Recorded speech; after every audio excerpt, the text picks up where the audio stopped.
Okay, we are back after the holiday break. It was a long break, but it was a much needed break. So, this is episode 48 of What the Fuck Just Happened, starring your host, DJ81, and my co host, Bills, also known as Free Royale. with a new camera. Exactly. You see how clear he is? Now you don't have to worry about him just being loud. Now you can worry about him being loud and clear at the same time. So we definitely got new year, new me in Bills right now. So all right, Bill. So how'd you celebrate your New Year's besides the clarity in the camera? I didn't do I didn't do a fucking thing. I sat at home. I worked on some music and watched some football and took my ass to sleep like it was a normal day. I didn't do a goddamn thing. What did you do? Well, that was I think we were still moving and pretty much just finished off. I'm pretty much settled in now. Old place is pretty much in the past. Like we turned in our keys, I think what earlier this week. But yeah, spending that last night just basically clearing it out and clearing out the trash and just looking at it. I felt like Will Smith in the last episode of Fresh Prince of Bel Air. So, hey, what's up, Dre? What's up? I see he's in the chat already. Welcome to the show. Hey, if you're in the chat, well, seeing that you're in the chat, but anybody else is in the chat, let us know how the clarity is. Like I said, Bills has a new camera, so he is definitely going to show that off tonight. And also, I'm worried about the signal strength in my room because my router is far away in the living room. That's far away. So if anything pops up, just let us know. And not that we'll be able to make corrections on the fly, but I'll make a correction before next episode. Be for sure for that. So, but yeah, just looking at the house, all empty, and they're tearing down the whole complex. So eventually, when they move everybody out, they're gonna tear that Mm. down, and it's gonna become apartments. So lots of memories, lots of episodes of this Hmm. show, lots of episodes of the former show, of the other show that we were a part of, all in that room. I think all the podcasts I was a part of took place at the old place. So this is the first episode at the new place. So, like I said, this show is debuting a lot of firsts History. in the new year. So, all right. So Dre says it looks good so far. No issues on his end. So that's good to hear. I always want to make sure the quality is tip top. Best that we can do with the money that we make because we ain't rich out here and y'all ain't donating. So I was just Ain't gonna that a just fucking word? You get what you so pay for, which is not a exactly. goddamn thing. We are the brokest podcast on here, but you see that we are one of the best at what we do. So, and there's Kabliminary. I see him. He says, "Yo, yo, yo." Where was a wrestler that used to Bills quiz time? And I can't. And this is for both of us. This question is for uh, the both of us.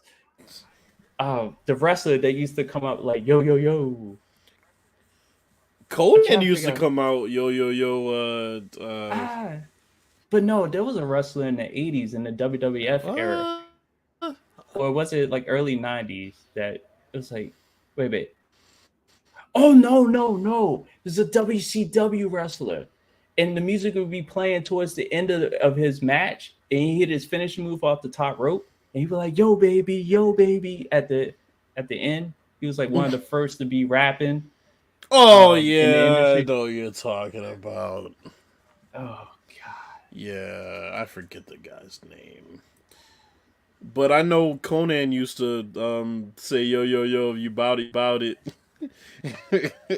Yeah, I remember that. But then, Razor, about to say Razor Mount, Sky Hall, the late Sky Hall, rest in peace, used to say, "Hey yo." Always took a survey, Heyo. And then you had the dreaded Scott Steiner with his intros. His intros were Oh legendary, God. including the one in TNA trying to do math on the fly. Oh, no, and that can't be And topped. now we just got rappers on AEW. Now we just got rappers on AEW saying, "You a big motherfucker." And it's funny because that got censored out, and everybody was like, "Oh, he said a bad word." And what's the name was sitting there like, "Mm-mm, cut that out, cut He's that like, out." cut his mic off. Mm-hmm. Subliminary's right. It's PN News. Now that he said the name, it was PN News. They used to come out. I feel I like think it Samuel was. Jackson. Look at the brain. Look at the big brain on back. Look at the big brain on Brad. Mm-mm-mm. Let me see. He said PN News was a wrestler for WCW. That's what I thought. It was because he would come off and then the music would start playing. Then he would do like this splash. He was a fat Right. motherfucker too. He's So a big fat motherfucker. man, coming off the top rope. But anyway, all right. So on with the show. So we introduced a segment called "Get That Shit Off Your Chest." This will be the second iteration of it. And since I started off last time, I'm gonna allow Bills to start off this segment. So I'm gonna sit back. I'm gonna start drinking my energy drink, and here we go. See, I'm gonna save the Rolling Stone topic. I'm gonna save that one. As far as getting something off my chest, I want to talk about, guess who? Skip Bayless again. So everybody obviously knows about the Darren. I'm tripping. I don't even know his freaking last name. Damar Hamlin. Damar First Hamlin. L of the year goes to Bills. Yeah, Damar Hamlin. Right. I'm sorry. I was sleeping when it happened. You gotta give me a break. Damar Hamlin basically collapsed on the field and had to be resuscitated and basically brought back to life.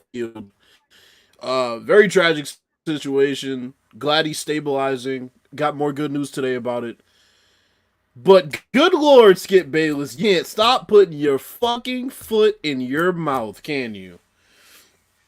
So, the night of this, he decides to basically tweet out, it's like they're going to postpone the game.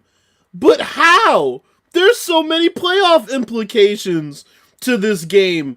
And now it seems like none of that matters.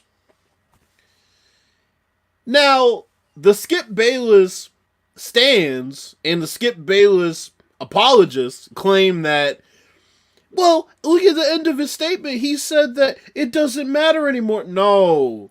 See, what Skip Bayless likes to do is he likes to surround all of his bullshit with buffer to distract you from the fact that he said some fuck shit. And it didn't work this time because he's getting flamed the fuck out again about this. To the point where his co-host didn't even show up to the show the next day.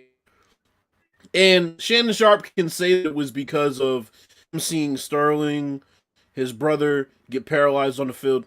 That's fine. That's not why he didn't show up. He didn't show up because he didn't know what he was going to say to that man about tweeting some shit like that out. Okay, Matt Barnes claims that he held two people back from jumping Bayless's ass after this. Okay, you got every reporter in any fucking sports league that you want to name is basically hanging him out to dry. Any athlete that you want to name. Everybody is pretty much unanimously saying, shut the fuck up.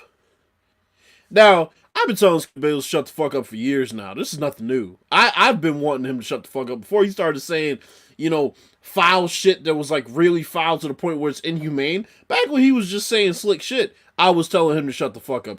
Now everybody else wants him to shut the fuck up.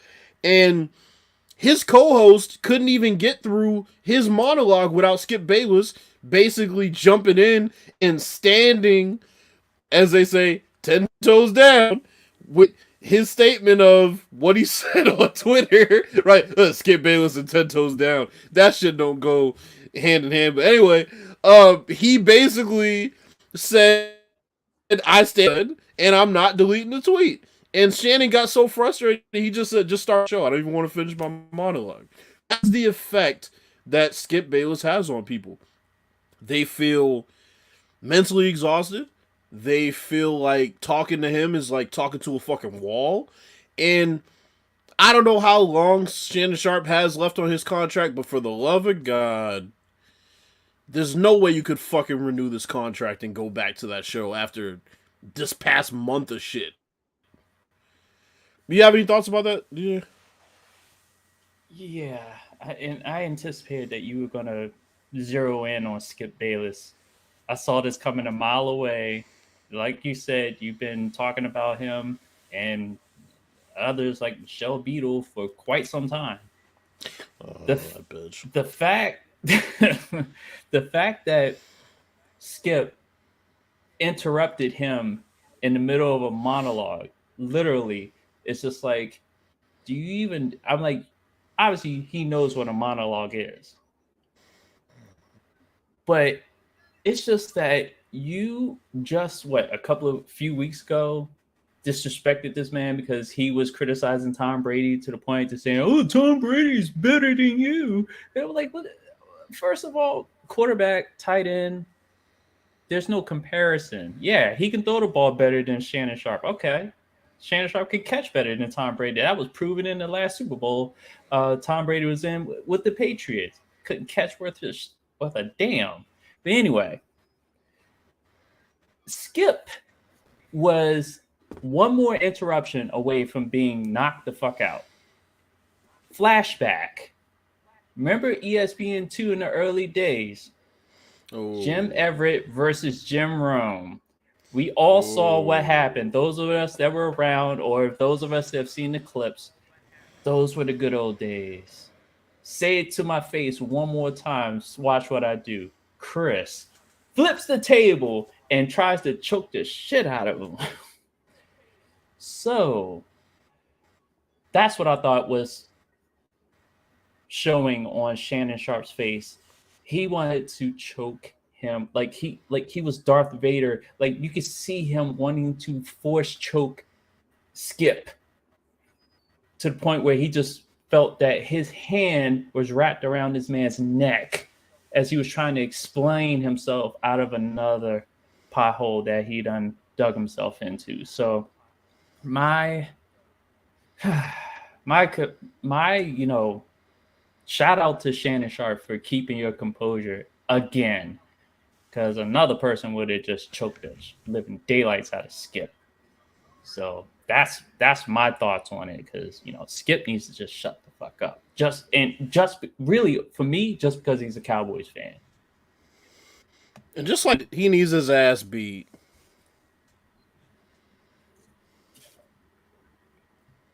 Hold on, let me bring this Just up. like There Dre we said, go. he needs his ass beat, man. Let me. Yep, definitely. Like he just there's no apology that that he could say. And I'm one of the things I am glad Skip did say is that he's not taking the tweet down. Good. Stand by what you said. I'm appreciative of that. My tag in my name is I said what I said. Bills lives up to his motto. Said what I said. I said what I said, and what. 100 fucking So percent. I'm glad he did that. All right. So you got any more before?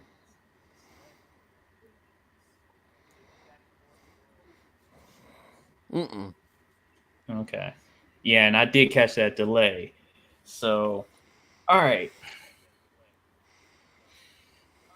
Where do I begin? Again, this is kind of be I'm gonna shine a light on the last rant I had because more shit happened since then. Oh. That makes my rant from December 15th on episode 47 even more urgent that people need to listen to and people need to abide by, because at this point you're getting played. And again, like I began that rant, I'll say this: that rant will offend content creators, people who still play the game, and like I said, I made a mistake. I bought the game, and you have all this mess, and you this latest one where 60% of the online franchises that people were told that you could log in safely, and that's the key thing. If they said that if you logged in safely, and this is about Madden 23 for those that don't even know what I'm talking about. But anyway, for those that logged in after being told it was safe to log in, those are the franchise online franchises that are affected by this. So they said they could possibly recover, and that's an estimate, up to 40%. So 60% or more could be lost. So y'all want to continue to produce content. You want to continue to be friendly with the devs. You want to continue to just blame the upper management.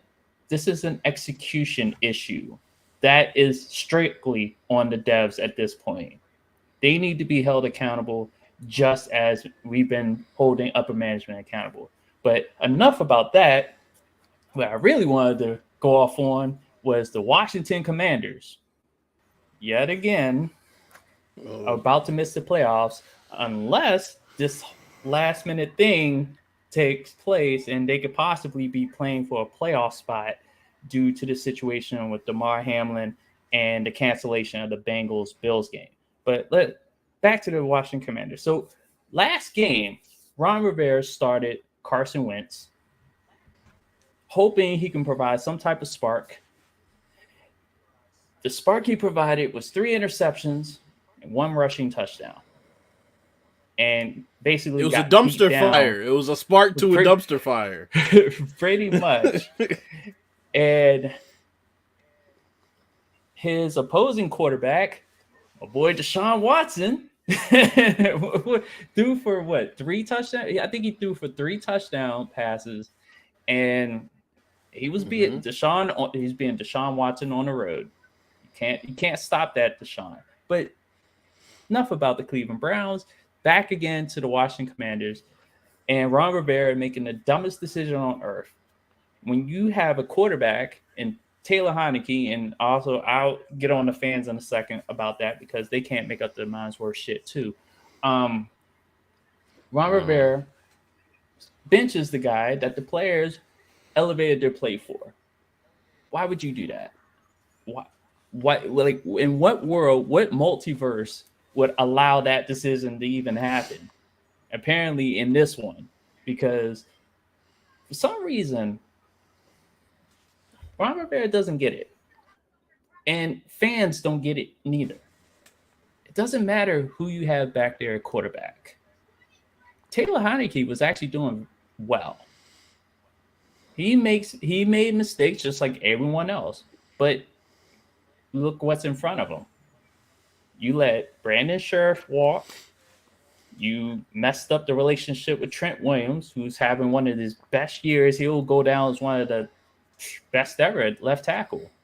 And he was playing for us until Daniel Snyder, which I can't wait for them to sell the team, in which I think I have an article up on dj81.org that talks about this was back in 2019. I wrote an article about that.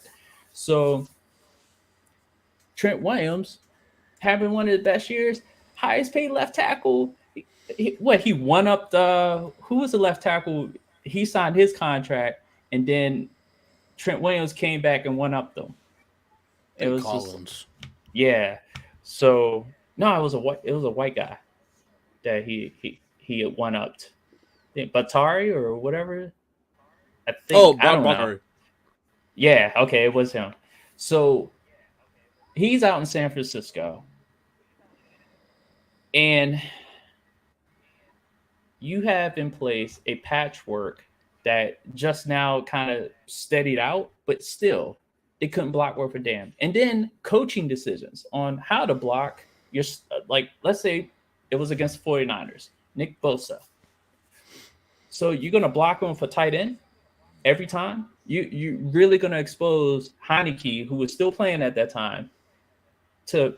And then there was one play where the tight end inexplicably ran away from Bosa. This was like a cross block. You seen that type of cross block? Usually, it sets up the play action where the tight end leaks out into the flat.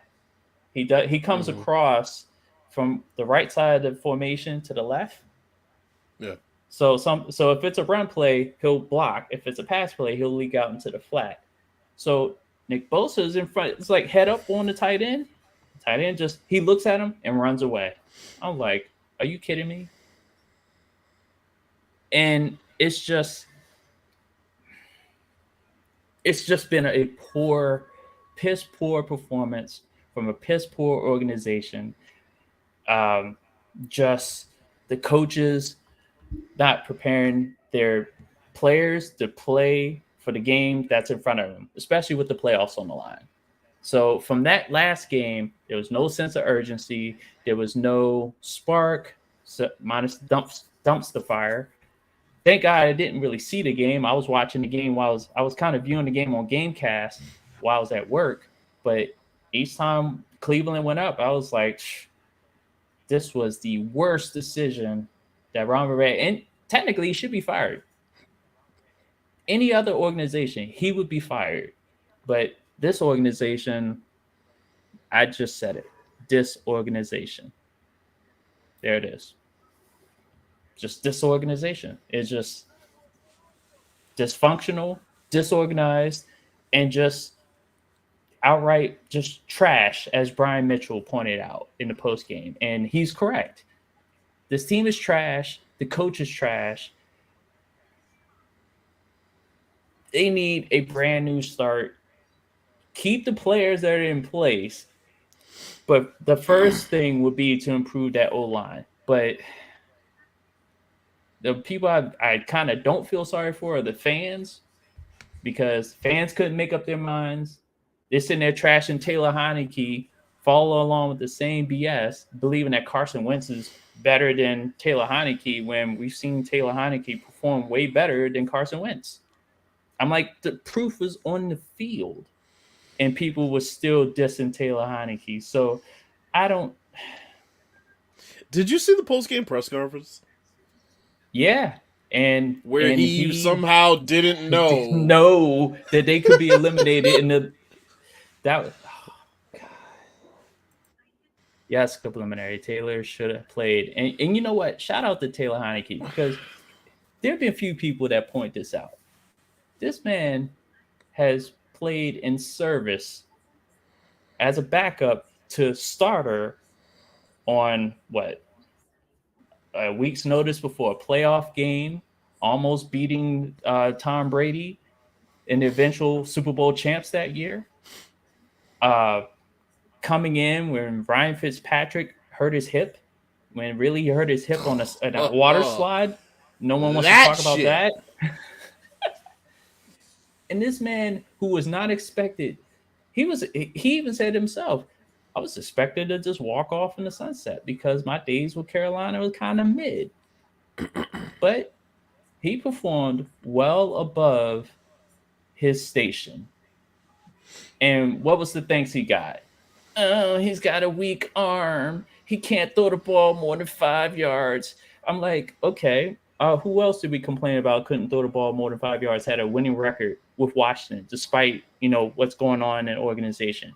Alex Smith. Alex Smith. I mean, you complain about quarterbacks when they're winning is a problem.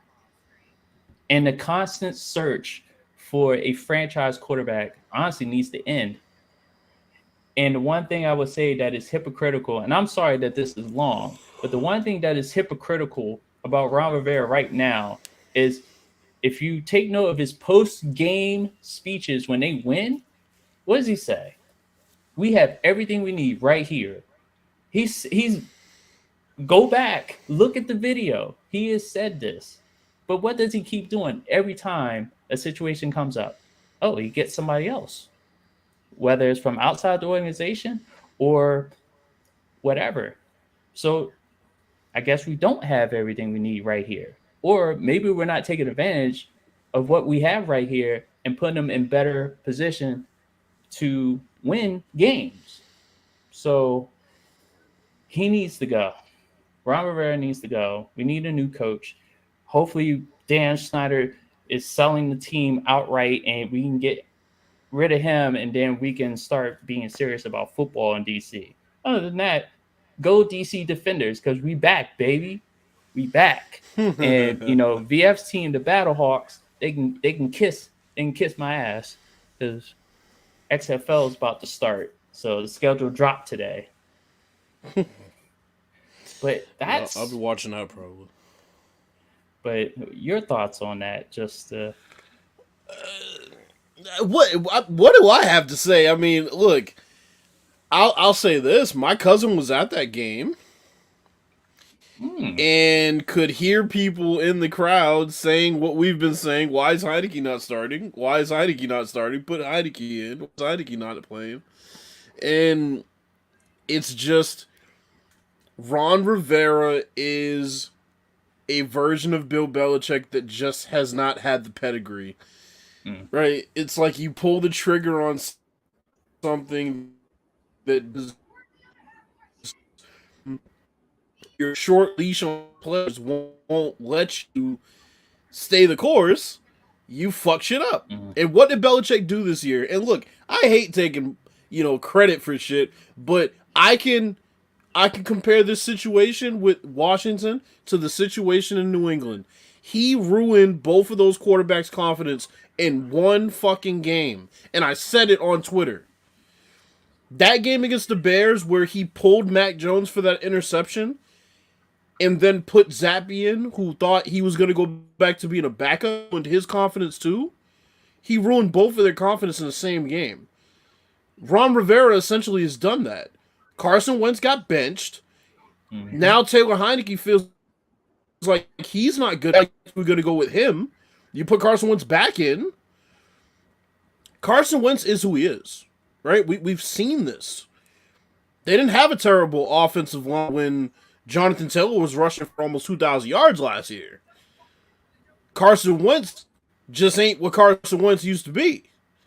Right. So now, instead of staying the course with a Taylor Heineke, you bring in Carson Wentz. That was a fucking mistake. But you have to validate having him on the roster, so you start him again. And on top of that, you didn't even know your team could be fucking eliminated that day. I don't have anything else to say. Went Speaks from for itself. seventh. Yeah, it went from the seventh. I'm like, it wasn't even going. They because remember they were sitting in the sixth spot before they lost to the Giants, and that's another thing.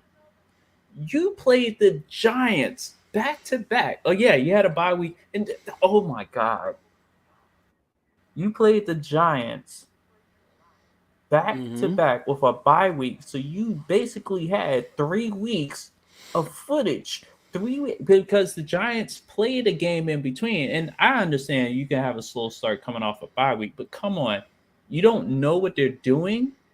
You just played them the week before the bye week. What were you doing during the bye week? What were you doing with the game footage of the tape? How are you? I'm just done. It's the probably the One last calmest. thing. Yeah.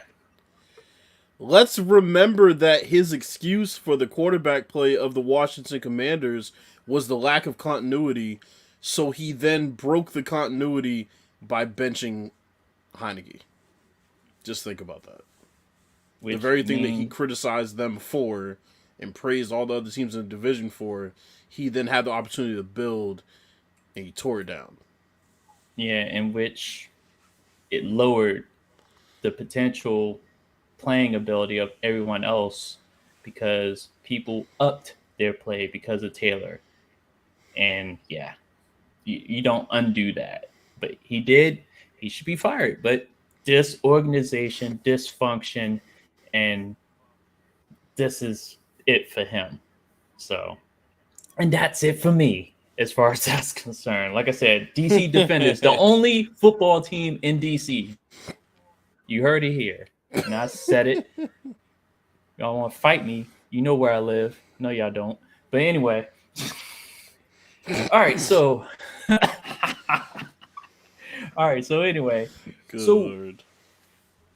what we alluded to in our monologues was that with Damar Hamlin, and that was a situation, freak incident that happened during the Monday Night Football between the Bengals and the Bills, where during a routine play, Damar was hit square in the chest, um, and fell down on top of the receiver, T Higgins, and got up and fell. He was lifeless when he fell.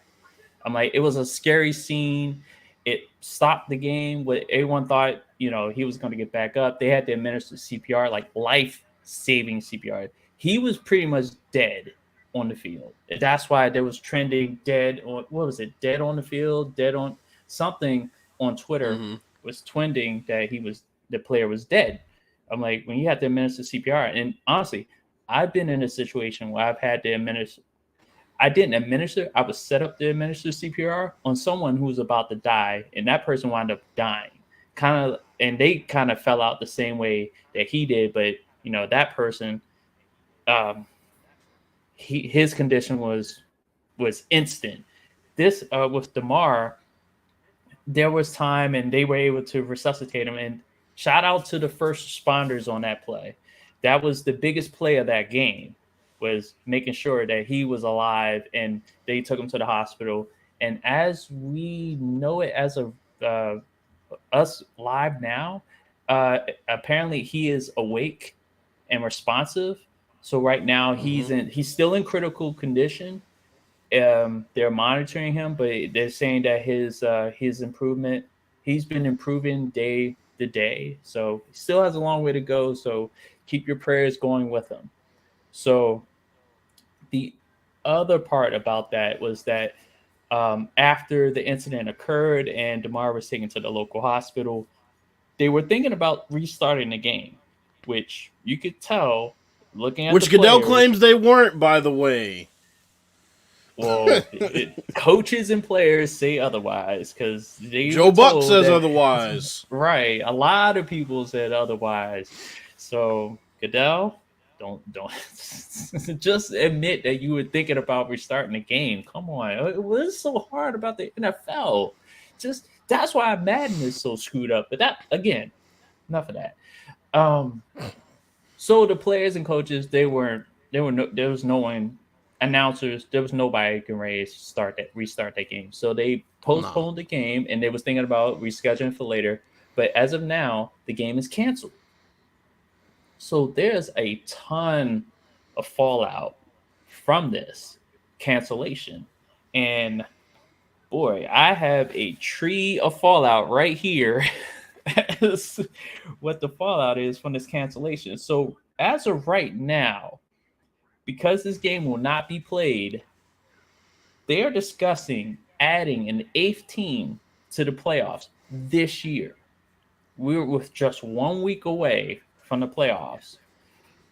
So, what does that mean? If they were to add an eighth team, that means that teams that were eliminated, like the previously mentioned Washington Commanders, would be alive for a playoff spot again. Could possibly sneak in if this were to happen.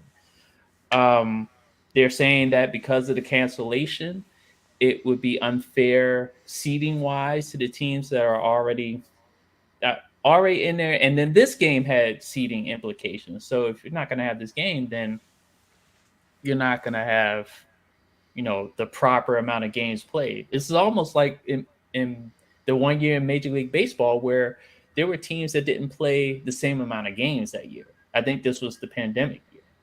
So that's a crazy situation. So that was one fallout, and then Bill's already touched on Skip Bayless.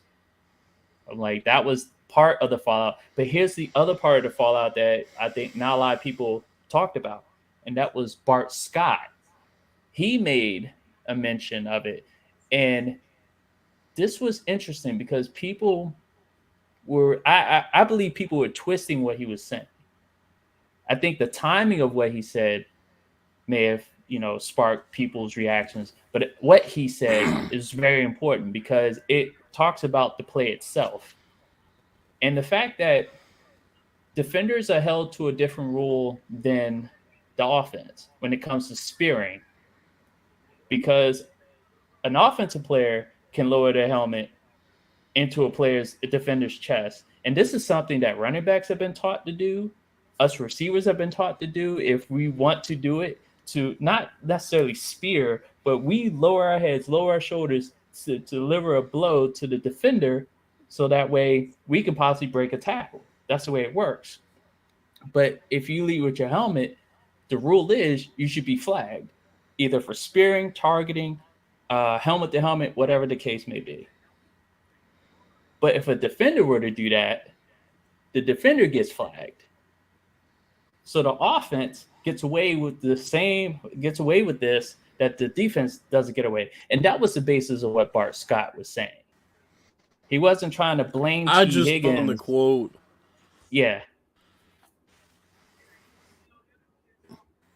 You say you just found a I quote? just found the quote. Read along with what you were saying. Okay. Hmm. So that was the basis of what Bart Scott was saying. He was saying that the rules are not balanced between the offense and defense, which is what a lot of people have been saying, like with defensive pass interference versus offensive pass interference, um, and any other rule that's been geared to slant the playing field towards the offense. So go ahead, Bill. You say you had the quote. I mean, basically, I didn't even know that this blew up and that everybody was making a big deal about it. I didn't know about the quote at all, so I just typed Bart Scott's name into Google and found what he Mm-hmm. said. He basically just explained what happened in the play. Blame T. Higgins, but Micah Parsons jumped all over him, and a couple other people jumped all over him. I mean, I get it's an emotional time, but I was expecting him to, I guess, blame T. Higgins at some point in the quote, but he never did. Mm-hmm. So I don't see an issue with what he said. I mean, the breakdown was pretty apropos of what he said. I haven't seen the play, but I mean, based on looking at the photos, it looked like T. Higgins did lower his helmet, which it's something that they say defenders can't do, but offensive players can do. Mm-hmm. I guess in this day and age, sometimes you just, even when it's something that is logical and makes sense, you just can't say it, I guess. Yeah, that's the world we live in. It's just like everybody is. I think people are just more emotionally charged than just taking a step back. But like, okay, what did he actually say? And the fact that they did miss the fact that he wasn't blaming him. I'm like, you want to talk about? I think there was another person that actually blamed T. Higgins. I forgot who it was, Oh but boy. at the same time, it's just like it's not T. Higgins' fault. It's a routine play that had a Yeah. freakish result. I'm like, what are the chances of that happening again? Now, here's the thing. The one thing I will say, and I may get some flack for this, but I think a lot of us over dramatize the incident itself. I've seen this happen before, not necessarily on a football field. Reggie Lewis, Hank Gathers, they said St. Louis player in the NHL suffered the same issue as Damar Hamlin. And hockey is a physical sport. Now the other two I mentioned, they were playing basketball, but this was on TV. Like Reggie Lewis, he collapsed in the middle of a playoff game.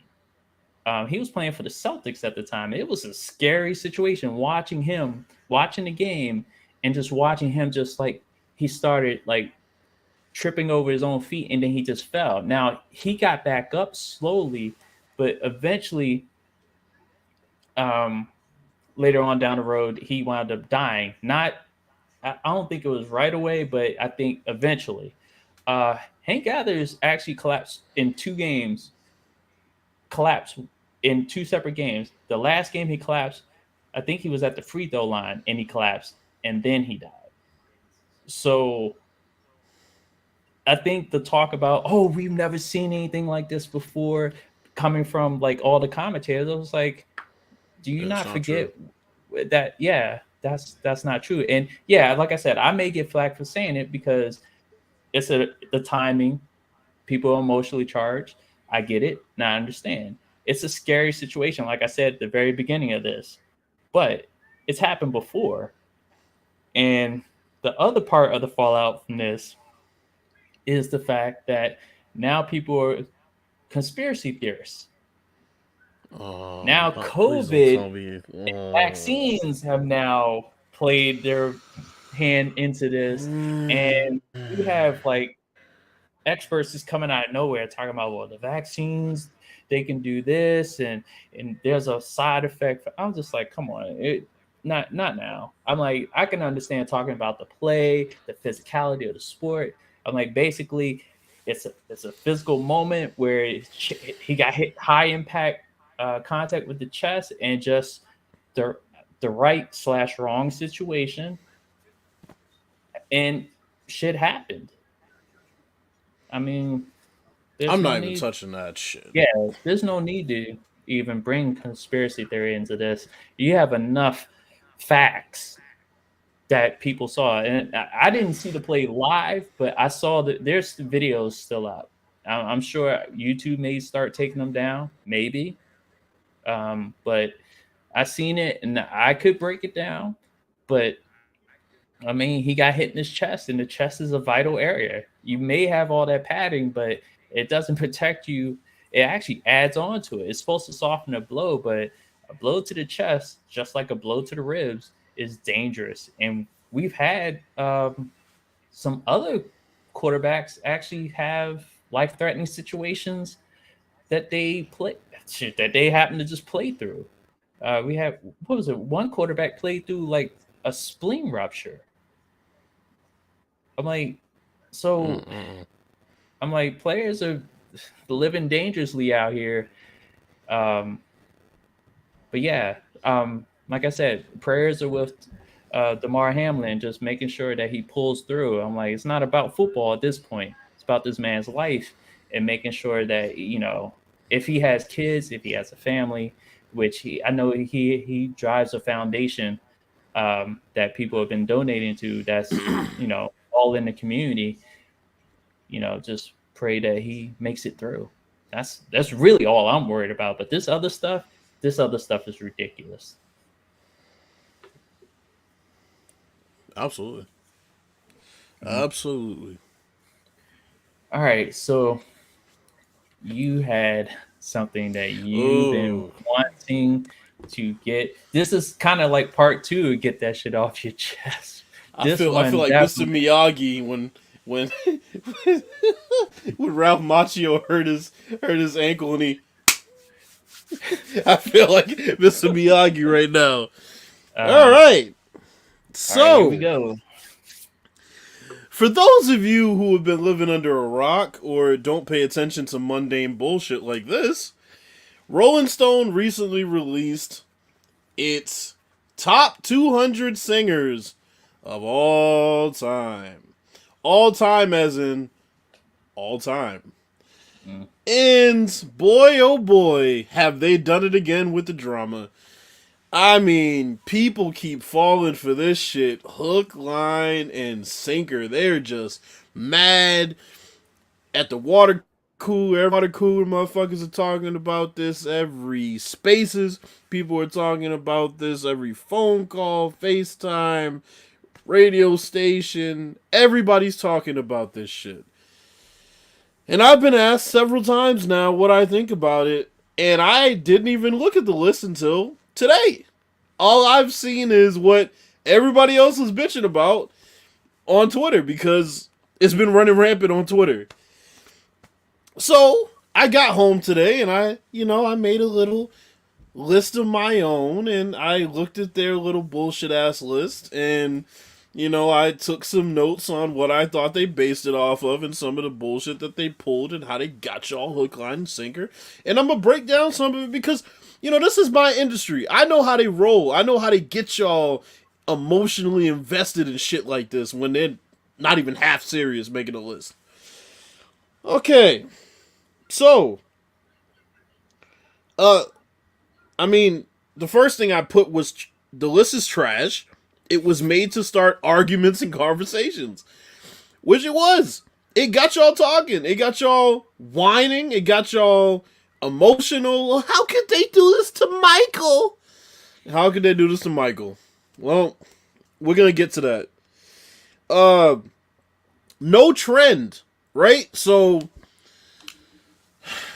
usually when you make a list of something, there's a common theme, there's a criteria, there's something that you're going by, and as people look through the list, they can kind of see that, right? There's a sort of trend, right? There's no trend in this list, and there's no trend in this list because they were just pulling names and just randomly dropping them in there.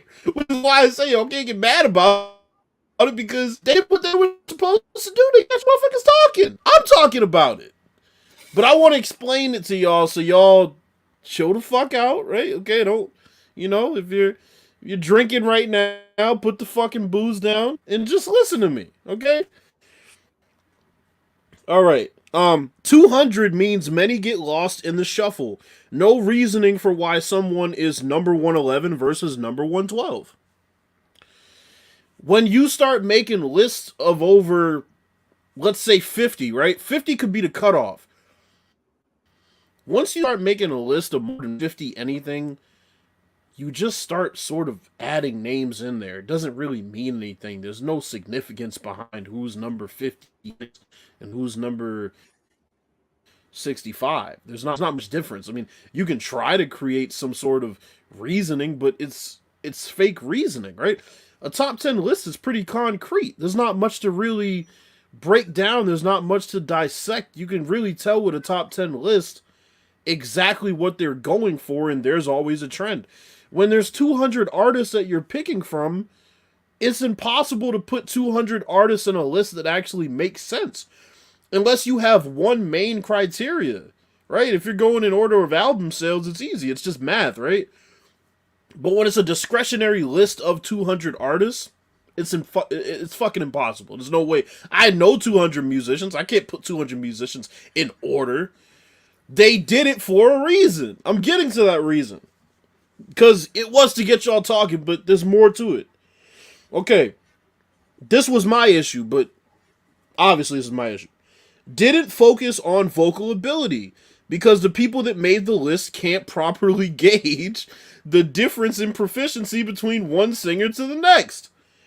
Al Green, top 10. Luther Vandross, number 31. That was the list. That was the example that I wrote down. Hey, so I know a lot of you follow me on Twitter. You know what I talk about as far as Luther Vandross. I think Luther Vandross is the greatest male singer of all time. And I'm not talking about accolades. I'm not talking about bullshit ass spray painted pieces of scrap metal that they call Grammys sitting on his hardware case. I'm talking about the ability to sing a song. And I'm going to get the nuts and bolts of that a little bit later. Because this is going to be, it's not going to be that long. I'll try to do it as quick as possible. But there's a lot of shit to this. Okay, this was the crux of how I could tell not to take this fucking list serious. They put D'Angelo on the list. And I'm talking, how does it feel? That D'Angelo. They put him on the list. They put him number 75. Which means out of 200 singers, that motherfucker was 75. That means Michael Jackson, he was 86. So, yeah. Go ahead. Okay. All right. So I'm just trying to confirm something here because I thought I saw something because I follow a Michael Jackson impersonator by the name of Michael Trapson. And I'm just trying to make sure because hopefully I come across it because this definitely confirms what you said earlier about this list. So I sent the list to you on Twitter. Oh, no, I'm looking at it right now. Okay. That's why I was kind of like, damn, Tina Turner's 55? Wow. Willie Nelson, 50. Okay. I don't. D'Angelo. Okay, I don't see him so far. I think somebody was. I It's think somebody going may in have photoshopped. opposite. It's going in. No, bro. It's going in the opposite order. Wait, hold up. So it's. You see Sade it? 51? Yeah, that's bullshit. Go Okay. up, but go the opposite way. So it's going 100 to thing. 200 to. It's going the opposite direction. So Okay. he would be in the section of obviously 80 to 41. So he's one Yeah, of the that's first ones you come across. yeah, that's where I'm at now. I just hit Sade at 51, which is bullshit. But Okay, like I so it's said, going the just opposite direction for you. Because for me, it starts at 80 and goes down. okay. Oh yeah, that's I'm already at the bottom. I'm scrolling back up right now. Yeah, I'm Tina looking right. Turner at I'm looking at it 55, right now. Barry Wright at 56. Mm-hmm. And for me, this is a live reaction because I haven't actually looked at this I list. wish I could have And recorded my live reaction. oh boy, yeah, Lady got wow, okay, Lady yeah, Gaga made the list. yeah. Let's see, Kate Bush. I don't know who that is. She's a Obviously, country singer. I'm not in the industry, but they're singers. I go, oh, there's MJ. No, that's George Michael. I heard it. I saw a quote about MJ, and I thought I was there. Hold up, Robert Plant. See, York. now I'm trying to find where you're at. I'm at Where? I'm at 64 because I'm at Bjork. Okay, Minnie Yeah. Riperton, Yep. See it. David Ruffin, Yep. Dennis Brown. Yep. Yeah, Rihanna. Rihanna. I know. I Rihanna. saw that on my way down. 28 spots ahead of Michael Jackson.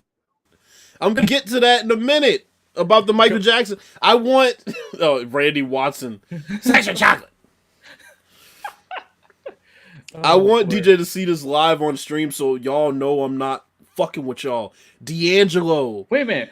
talking- Muddy Waters is Yes. 72. What the fuck? 72. Patty LaBelle 74. 74, yes. And Yeah, D'Angelo. this is some bullshit. 75. Janis Joplin. I remember her, but obviously I'm taking your advice. I'm not taking this list seriously, but You can't. You can't. They Jao want you to. Gilberto. Oh well. Steve Perry. So my point is Steve Perry, 82, he's below fucking D'Angelo. And there's Amy, So this Amy is my Winehouse. house. Okay. So this is my point to you guys. Oh, I just made it. 86. Okay. Wow. 86. And right above who? Diana Ross? I'm gonna get to that. Okay. So this one's gonna piss some people off. I'm sorry. You'll get over it. Michael Jackson at 86 may be too low, but not by much unless considering D'Angelo. So here's my point, right? And I'm gonna get to you in a second, preliminary. Here's my point. You always want to look for the one that makes the list absolutely invalid, and D'Angelo is the outlier.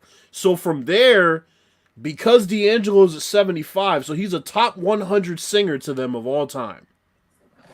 Because of that fact, you can't question the numbering anymore because he shouldn't be on the list at all. That's my point, right?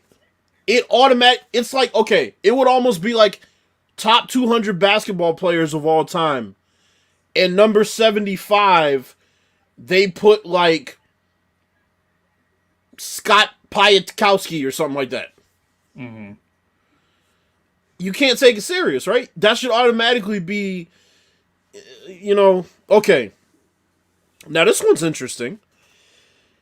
Contemporary artists included have hits, but vocal standing compared to that of other artists does not measure up. For example, Billie Eilish. She has some catchy music, but vocally she doesn't measure up to her Her, that's her name, her, Mm. and Burna Boy, who makes Afrobeats type music, can't measure up to that of a Giveon, who's not on the list. Now, here's another thing I wrote. It was an opportunity to display false understanding of history by simply throwing historic artists in with no rhyme or reason. That answers your question about Muddy Waters right there. Your question about Muddy Waters right there. They have Muddy Waters way down there, but they'll put Billie Holiday fourth. Make it make sense. And it's not that Billie Holiday doesn't deserve to be fourth. It's the fact that if you're putting Billie Holiday there for her impact, but you put Muddy Waters down to 70s, something's not adding up. Now, the last note I put was intentionally they threw in head scratchers once every 15 to 20 artists. Gladys Knight at 101 and Elton John at 100. Michael Jackson at 86, Johnny Cash at 85, Steve Perry at 80. It got you to attention, right? But if you accept the fact that they're doing it to make you pay attention, to make you talk about it, to make you get mad about it, once you understand, don't take it serious anymore. But what they try to do to make you think it's serious is they put this little explanation under it where they really hype up the artist. So I'm gonna give y'all an example of this shit right now. I'm gonna read the explanation for D'Angelo being on the list. And I quote, thick as molasses, or per the title of his signature song, Brown Sugar, Michael Eugene Archer has one of the most ingratiating voices in R&B. Instantly classic, almost out of time. In fact, it was D'Angelo who necessitated the term, quote, neo-soul, coined by Motown executive Kadar Massenberg to market him. Few modern singers so freely display their church roots, but rather than a showboat, his phrasing is often understated, building patiently to torrid screams that make the stoutest church lady feel positively sinful. And with arrangements that mirror and embellish his vocal melodies, D'Angelo's subtle phrasing makes his music deeply durable, just like his gorgeous natural instrument. That's what they said about D'Angelo. Let me take you to what they said about Donny Hathaway. I gotta look in the hundreds to find Donny Hathaway. The hundreds. Can't make this shit up. By the way, while I'm scrolling there, Ozzy Osbourne, 112. Weekend, 110. The fact that Mariah Carey's at number 5 is... Bill Withers, 106. Taylor Swift, 102. Gladys Knight, 101. Okay. Elton John's 100. Where the fuck is Donny Hathaway at? Now I can't find him. Uh-oh. Anita Baker's in the 90s. A fucking joke. Maybe he's in the 50s. But I kind of feel like he's not. I kind of feel like he's lower. I kind of feel like he might be like 121 and on. Like, no exaggeration. I think he might be that low. I think he might be like 121. I want to read this shit to y'all because it's going to make the point that I'm trying to explain with this. Now, I read that explanation for why D'Angelo's on the list. Yeah, I'm pretty sure he was down here. He was way down here. Christina Aguilera's on here. El DeBarge is 137. You know who's right above him? Miss Only One Album, Lauryn Hill's sorry ass. Anyway, Axl Rose, Neil Young, all these people are in the 130s. Donny Hathaway, 126. I'm gonna read The explanation for Donny Hathaway. Buckle in. The tremulous. Okay, hold on. That was the wrong one. Here we go. Forever associated with the holiday standard this Christmas, Donny Hathaway conveyed the sensuality, socio-political awareness, the seven experience. He studied music at Howard University, and that training beams through songs like The Ghetto, where his voice shuffles and keeps time amidst the band's funky, Latin-inflected arrangements. Hathaway's epitomized warmth and vulnerability, the kind that could siege from an incandescent quiet storm moment like Closer I Get to You, a duet with Roberta Flack, to the brilliantly anguished gospel prayer, Lord Help Me. He may have been troubled, but he made his listeners feel protected. Did that say anything truly about his voice at all? They sat and sucked D'Angelo's dick as far as his voice for a paragraph, and they had 2 lines about Donny Hathaway's voice, one of the greatest voices in the history of music, one of the voices that actually caused Stevie Wonder to change how he sang and wrote and composed his songs. 70s. You won't know that if you don't know the history of music. This is why this is so insulting. Because when you have people like Stevie Wonder that said, I tried to sound like Donny Hathaway. Just saying. Anyway, let's get to my list. Enough for the, amateur hour. Now the question is, how long is your list? So my list is 20. So I did 20. Gotcha. It was a hard 20.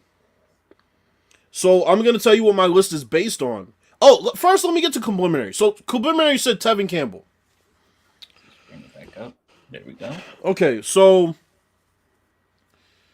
Tevin Campbell should have been in the top 200 because of his natural ability to sing. His range, which was really just his natural voice, was pretty high, but his low register was really smooth. And Can We Talk is a song of its generation. When you think 90s, you think Can We Talk. When you think pre-New Jack Swing, you think Can We Talk. When you think ballads of that era, you think Can We Talk. When you think Mac and the Chick, you think Can We Talk. Right? So the significance and impact of that song, and I think the reason why Tevin Campbell doesn't get enough respect is because he's sort of like what should have been, what could have been story, because, he fell into drugs and a lot of different things happened with his label that pushed him into addiction and a lot of stuff I don't really want to get into, but that's why I think Tevin Campbell doesn't get the respect that he deserves. But make no mistake about it, he was one of the shining lights back then in the music business as far as his voice is concerned. So here's my list. And this is what the list is on. It says singing, ability, parentheses, phrasing, improvisation, timing, range, tone, and how you use all those things in your live performances. Because, I'm sorry, my uncle said it a long time ago, anybody can sing in the studio. Why can anybody sing in the studio? Because you can go back and clean up everything that happens in the studio, for the most part. So, it's not to say that studio singing on its own without autotune is easy, because it's definitely not. Those microphones catch everything. Any of this banging on the table, it catches all that. So, that's different from singing live. But you have to be able to sing your songs live, and you have to be able to make it a memorable performance when you sing your songs live. The second thing is signature facets that sets the artist apart. And the third and last thing is impact / execution in their own era / other eras in comparison to fellow musicians with a similar style. For example, if you're going to judge dunkers and say greatest dunkers of all time, would you compare a guy like Zach LaVine to a guy like Dominique Wilkins? Or would you compare a guy like Zach LaVine to a more elegant dunker like a Michael Jordan or something like that? That's how you sort of compiled a list, in my opinion. You have to compare apples to apples, oranges to oranges. Now, I usually don't like combining females and males, but I did this time because it just makes it a bit easier to understand, and a lot of people don't really singer. They just do their top 20 however they do it, so I'm fine with that. Number one. Should be no surprise here, no drama. I put Whitney Houston. Um, if you listen to Whitney Houston's national anthem, if you listen to how she sang the Star Spangled Banner, there's a lot of shit that she did in there that a lot of people wouldn't really realize. But at the same time, it was a very simplistic version that everybody could understand when you listen to the song. Now, when she was singing it, and all the phrasing and the mouth formation that she used was just naturally what she was great at. But when she went soft on those notes in the little bridge part, and she's really soft, and then and she's getting powerful towards the end, it was telling you a story throughout the song that people use to when they sing Star Spangled Banner. She did. Now, she could sing soft, she could sing punchy, she could use vibrato, delayed vibrato, early vibrato, all this shit you want to talk about, she could do it. And that's why, for me, she was a complete package, along with the fact that she might have the greatest love song of all time, I Will Always Love You. And yes, she sang it after Dolly Parton, but nobody remembers Dolly Parton's version anymore because The Bodyguard and Whitney Houston's version blew it out of the water as a result of the fact that it was a much more vocally strenuous song, the way she sang it. Whitney Houston's number one. Number two, I put Luther Vandross. Luther Vandross' control of his voice is unparalleled, even by Whitney. And on top of that, his range and how great his voice sounded in basically every key he sang, high register, low register, the ability to improvise during his live performances and add things that he probably didn't even practice, just kind of came to his head. And on top of that, he was singing songs that people had already recorded, and they don't even know now. Listeners don't even know it wasn't originally his song. House Is Not a Home was a Dionne Warwick song. Does anybody really know that these days? No, because the way Luther Vandross sang it, he made it his own. Luther Vandross is number two. Number three is Aretha Franklin. Aretha Franklin falls short a little bit for me compared to the other two as far as the variations of how she can use her voice a bit in the head voice to chest voice transfer that both of those two could do. But she could do it, but it wasn't as smooth. She was a bit more punchy and jumping out at you and powerful, which there was a place for that, and she definitely had it. And on top of that, she's a great songwriter, and all of her songs were, for the most part, hits. It was slow songs, fast songs, it didn't matter. She has the catalog to be number three, no matter what, along with the fact that she was a great singer. Just, I wouldn't put her quite on the level of a Whitney and a Luther. Number four, Sam Cooke. Sam Cooke, I can't even describe how great Sam Cooke was. Sam Cooke was another one that had a really raspy voice, but he could manufacture it when he needed to. And then if he needed to sing a really slow ballad that was smooth, he could do that too. And he could sing the fast song and get you dancing. And he could improvise, like I said, when he was live and singing live performances and get the crowd involved.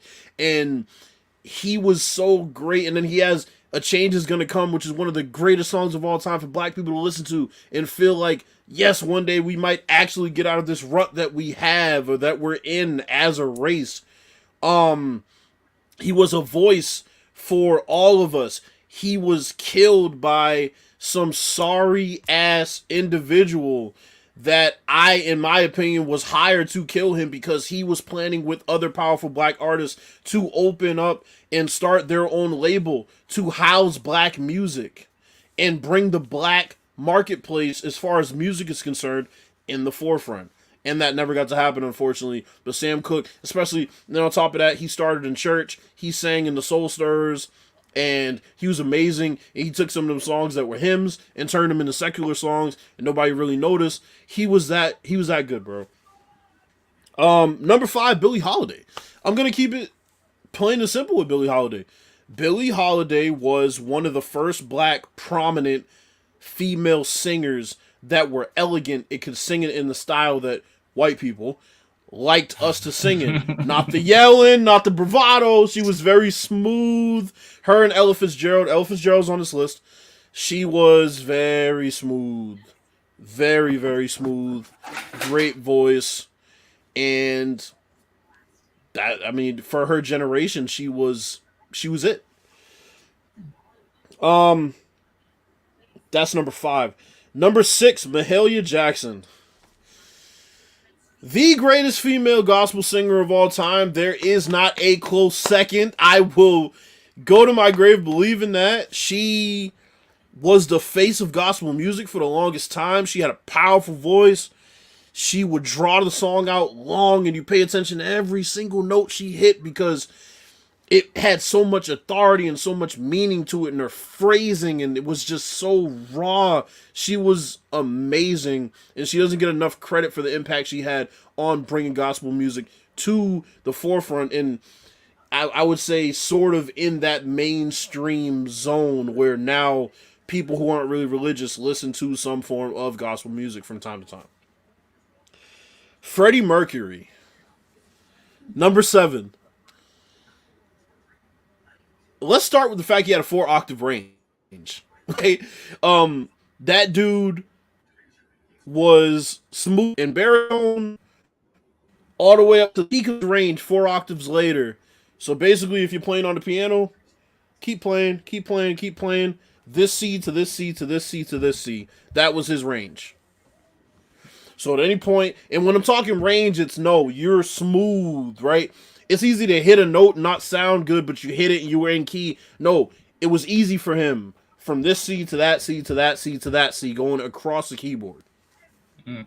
Then on top of that, he was trained in opera, so a lot of the times where you're like, damn, like he sounds so vocally in charge, so vocally secure, so vocally just proficient.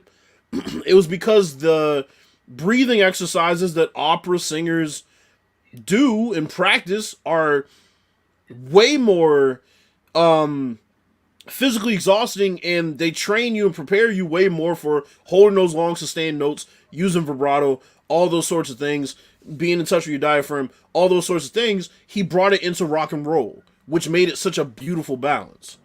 And he's a great songwriter, but this ain't about songwriting, it's about singing, but still, he's an amazing songwriter too. Gone way too soon. Number 8, Ray Charles, another one. Back when they used to call our shit race music, it's race music. Guess what? Ray Charles had he had white background singers. He had a white band. That motherfucker was cool as silk. Another one of the first to be on the piano, playing those sort of rock and roll songs, along with Little Richard, and driving the people crazy. He brought black music mainstream when they were calling it something that it really wasn't, which was race music. They didn't want to call it pop music because it would mean that they would actually have to give us the respect that we deserved. So he was kind of the bridging point with that. Number 9, Little Richard. It kind of comes in the same vein. He kind of invented rock and roll in a way as far as singing is concerned. Little Richard was fucking amazing. Little Richard, like I said, with Ray Charles, it's the same thing. They started to not really view us so much as just, race music and they're just, making noise. No, like, it was viewed as rock and roll, which they then stole and bastardized later, but stole and kind of did it okay for a couple of years, but really it started with the blues, and then it turned into rock and roll, and he just plays the blues a bit faster, which, yeah, like I said, it turned into rock and roll, and they basically stole it and bastardized it. Elvis, fuck you. Anyway, I'll tell you, you won't find him on this list. Anyway, Ella Fitzgerald. Man, Ella Fitzgerald. You talk about being able to transfer from your chest voice to your head voice effortlessly.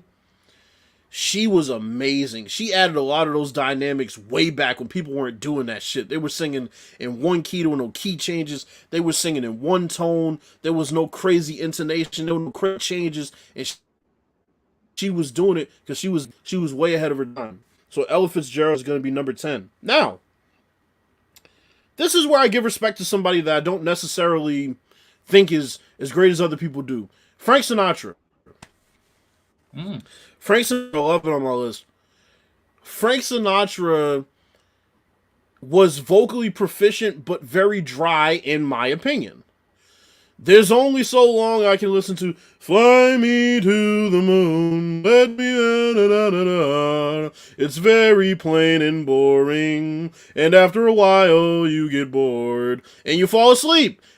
But he was in his pocket. He was vocally proficient, and he brought music into the bigger arenas and clubs where it was there to come in and start watching people sing, and you went to watch him. And let's be honest, I have to give him credit for putting on a lot of great black acts as well. Sammy Davis Jr., Nat King Cole. He gave guys like this their start. I can't really hate him for that. Like I said, very vocally proficient. They said that he used to go in the studio and really do his shit in one take, which is impressive, regardless of how vocally strenuous his songs are or not. Stevie Wonder, number 12. That man's range is on a different level. His foresight on key changes and improvisation is on a different level. Stevie Wonder was legit. His phrasing and the changes of the way he would pronounce words to make them rhyme sometimes, but also to make you feel a certain way, was on a different level.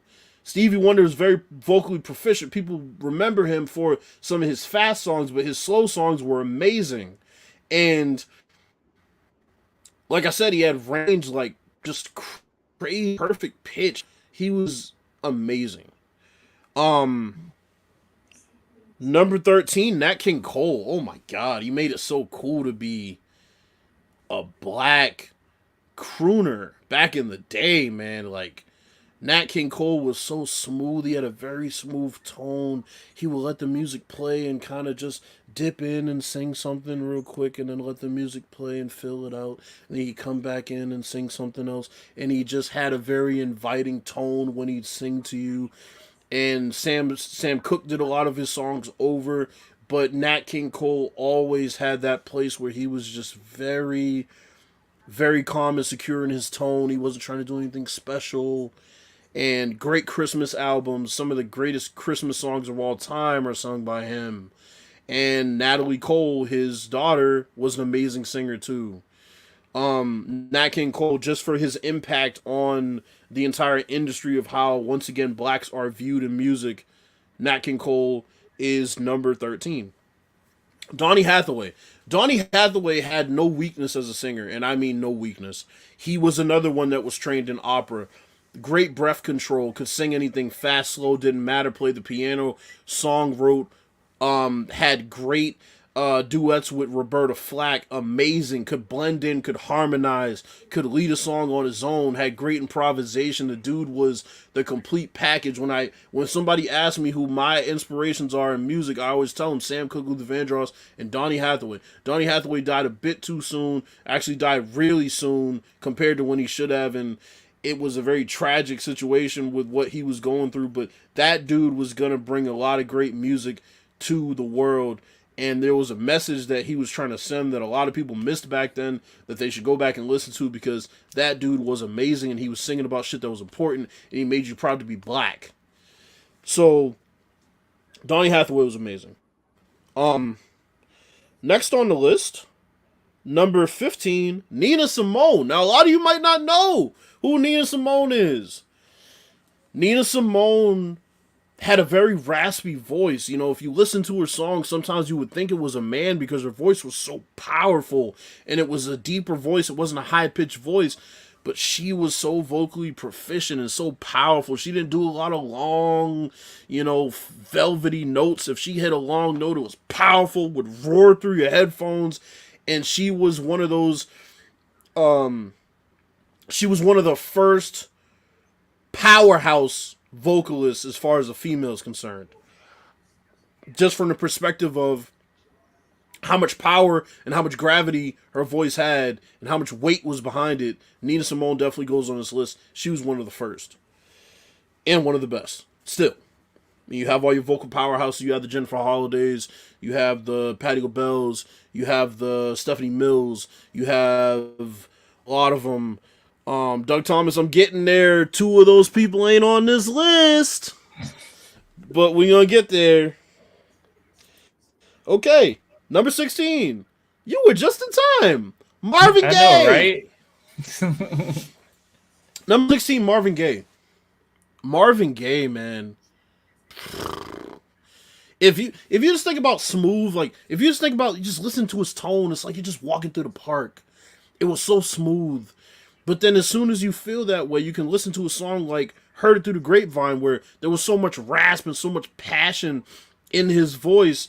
I mean, if you think about the song Heard It Through the Grapevine is a good example, but if you listen to a song like Let's Get It On or a song like Distant Lover, he shows every part of his voice from transferring from chest voice to head voice, or just the vibrato that he would add on those high notes when he was really trying to make you feel the pain that he was feeling, or the vibrato he would add to the growls to once again make you feel exactly how he was feeling, or just how he would let the music flow and he would let the music play instead of jumping ahead of the music. He always had great timing and he had perfect pitch. He was always right, just where. Marvin Gaye is one of the greatest of all time, and he's only low on this list because his impact to our community was definitely something major, but to the music business, I feel like the people in front of him had a bit more impact within their generation, but he is at the same time in a category of his own from the perspective of his voice. When you hear his voice, you know exactly who it is. You know automatically it's Marvin Gaye. And the only thing is, like, when he sang back in like the 60s, he kind of sounded a little bit like Sam Cooke. He didn't sound like himself. And then when he got to the 70s, he found his own tone. And of course, Sam Cooke unfortunately passed away. And Marvin Gaye really just hit the ground running. But it's not to take anything away from Marvin Gaye. Marvin Gaye is an amazing singer. Number 17, Prince. Let's talk about it. Let's talk about it because, see, people don't think of Prince as a singer. And for the people who don't think about Prince as a singer, go listen to Adore. Go listen to his head voice and falsetto in Adore. And tell me that man could not stand on the stage. Listen to Purple Rain. Watch him perform Purple Rain live. That man was a problem. It was not just as a musician. He was an amazing singer. His range was crazy. His voice was naturally deep, but if you see how high he went on some of those belts, or, you know, just like whether it was head voice or chest voice, like it didn't matter whether it was, like, it really didn't matter. His voice has so much power to it, and Prince never gets credit for how great of a singer he was, which is crazy to me, but I guess because the music and because the instrumentation is so just on point, you don't think about the fact that, like I said, Purple Rain, Adore, or I mean, there's other ones like Darlin' Nikki. Some of those dynamics in Darlin' Nikki are not easy to do. Like that, his songs ain't easy to sing. They're not. They're not easy to play, but they're not easy to sing either. Prince was a bad motherfucker. People sleep on.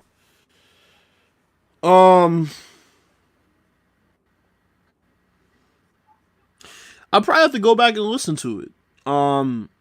I've heard both of them sing it before. I probably have to go back and listen to it. I know it was two completely different styles, obviously. Nina Simone was, once again, more of a powerhouse. Billie Holiday was a lot smoother. It's just really more so about the preference. I mean, somebody asked me who I thought sang, and I'm telling you, better between Jennifer Holiday and Jennifer Hudson. Now, look, Jennifer Hudson to me has some manufactured power in her voice The notes are Mm. coming from certain spots that they probably shouldn't necessarily be coming from.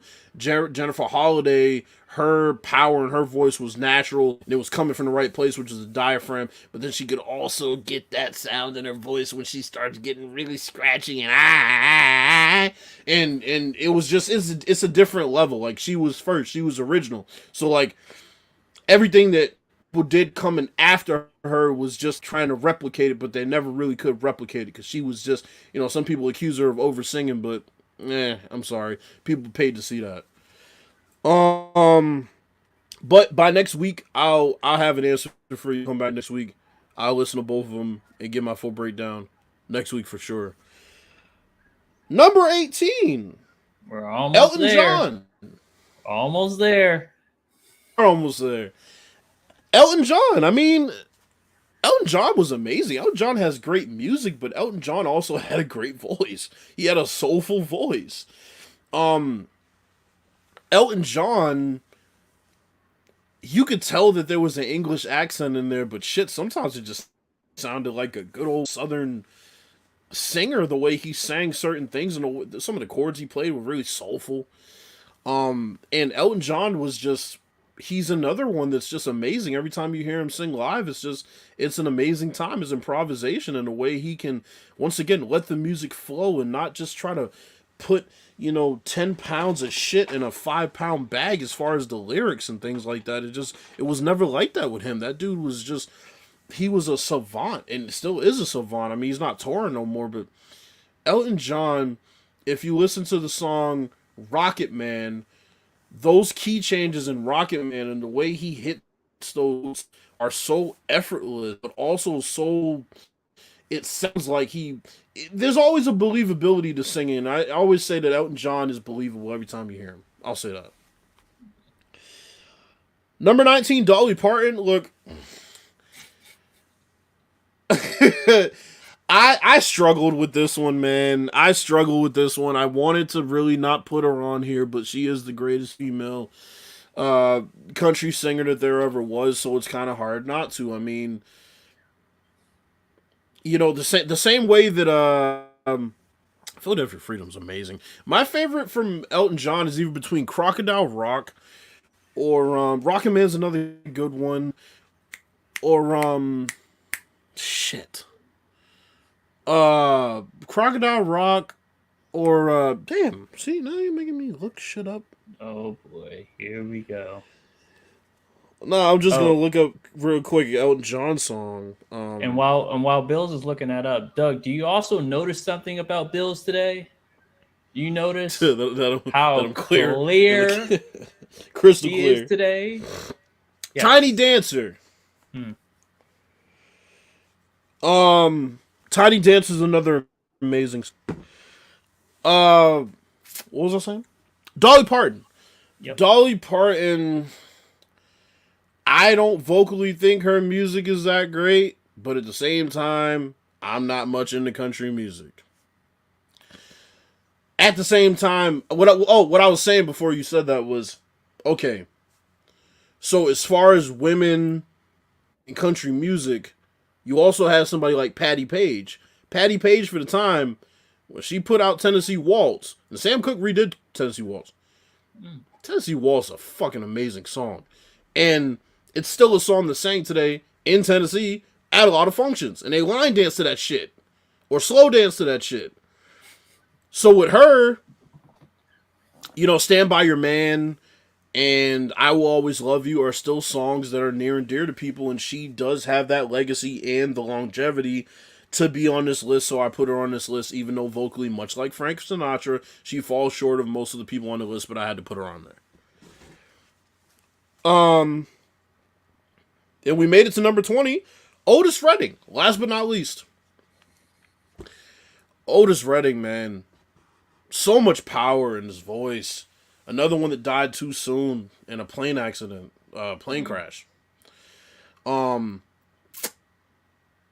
Great ballads, very simple, not a bunch of glitz and glamour in the background. Usually just a piano and maybe a guitar softly strumming in the background, but nothing really too crazy. The dude was another one that took rock and roll and made it his own as far as just that powerful voice when he's singing, man. He just was so fucking vocally proficient, but at the same time it wasn't a lot of vibrato thrown in there most times in his fast songs. He just was, he just was so secure in his tone as far as being that raspy powerful singer. So Otis Redding's definitely. I'll bring it up. Just I'm let me. looking right now. Yeah, because Oh, he just put put his top basically 20. my list. Yeah, Yeah. that's my list. So we're just gonna That's recap. the list I put. He basically just he recap. He Okay. recap it. Thank you, Subliminary. Because definitely. So we're just gonna rehash. We still going on about number 20, or we? No, I mean Otis Redding was amazing. He has one of the greatest songs of his time with Sitting on the Dock of the Bay, and another one that was really great was Try a Little Tenderness. Chris Brown did it over again, and it's not too bad. It's not quite Otis Redding, but nobody can be Otis Redding. The power in his voice was completely different. I mean, I'm open to any criticisms about my list or people that I might have forgotten. If anybody feels like somebody was left off, I know I'm going to hear Patti LaBelle's name mentioned. I know some motherfucker gonna roll up in here and say, "Where's Elvis at?" Motherfucker, Elvis is where he needs to be, off the motherfucking list. Okay, sorry, no MJ. You goddamn right, no MJ. And I'll explain that on another day where I'm Now. not taking up too much. No, You want me to you need explain to now? explain it. Yeah. Okay, I'll explain it now. I'll explain it right. I was waiting for Goddamn. Michael Jackson to pop up, and Okay. yeah, I need that. Okay. Michael Jackson singing. So I always view Michael Jackson as a top 5 entertainer of all time, right? But if you look at vocally, and we're talking strictly vocally, because obviously Michael Jackson has the catalog. If you look at Michael Jackson strictly vocally, everything off the wall and back was pretty damn good. Everything from that point forward was bubblegum music he'd never really sang live too often. It was a chance for him to dance and show out because the instrumentation and the songs were great. But if you listen to Off the Wall and you even listen to Thriller, vocally, he was probably at his peak in Off the Wall or right around the Wiz era. After that, his vocals kind of, I won't say deteriorated, but they weren't nearly what they were when he was in the Jackson 5 as a kid. If you listen to how he sang when he was a kid, if you listen to how he sang in The Wiz, if you listen to how he sang in Off the Wall, he never had that longevity as a vocalist. Once you get to Thriller and on, vocally, he just isn't on the level of these people. It's not to say he couldn't sing, but he wasn't a singer. He was an entertainer and a great dancer, maybe the greatest dancer of all time in the mainstream game. But as a singer, he's not on these guys' level. He wasn't going to stand up and just sing for a whole concert like these people would, because that's what they did. They were singers. So that's why he's not on my list. And quite frankly, like I said before, with D'Angelo, I can name a whole bunch of motherfuckers that can sing better than Michael Jackson. It's not a knock against Michael Jackson. It's just I'm realistic about shit. When I look at people who stood up there and their job was to sing and they didn't have the lights and the dancing and all that, he just wasn't on their level. Okay, now you can say the same shit about Beyonce. You happy now? Okay, I knocked somebody else that wasn't your favorite. But it's not even a knock. It's just MJ. When you look at all the elements of his voice, they just don't add up to even people that aren't on this list. Like I said, like a Patti LaBelle. I didn't mention Stephanie Mills. Stephanie Mills is fucking amazing. Her catalog isn't really up there with the rest of the people I named, but Stephanie Mills, make no mistake, Stephanie Mills, Gladys Knight, Anita Baker, Gerald Alston from the Manhattans. People don't even know about David Ruffin. The Righteous Brothers, both of them. Bro, it's hard to make a top 20. I tried my best. I'd never actually made a top 20 before. Top 10's probably way easier. If I was talking strictly off of vocals, the list would be different. I'll say that. The list would be different if I was talking strictly off of vocals, but it was about more than vocals overall. So David Ruffin, All right, yeah, amazing. Stephanie Mills, amazing. all right, so I'm putting this tweet back up because I need you guys to go subscribe to this man's channel. He just gave you guys Everybody else did. probably the best music history lesson that anyone could teach. Professor Royale. Appreciate, I appreciate that. I And definitely, this is definitely his appreciate that. and definitely this is the name of his podcast, Power Hour with Free Royale. So am I saying Coming Royale or just soon, Royal. Royal? See, I'm saying Royale like I feel like putting something extra Royale on with it. And cheese. that's oh Royale, Royale my with stomach cheese. hurts now. I'm quoting Pulp Fiction way too much today. So this was definitely the music appreciation hour of what the fuck just happened. So I told Bills when he brought it up, I was like, I was going to give him free reign. So he made that Appreciate list. that. You guys probably saw me kind of go, okay, but at the same time, my word is my word. I said what I said. He got free reign. And I'm There you interested to hear go. your voice. I'm interested to hear your list, and I'm interested to see the list of everybody in the comment section too, and any criticisms you have of my list.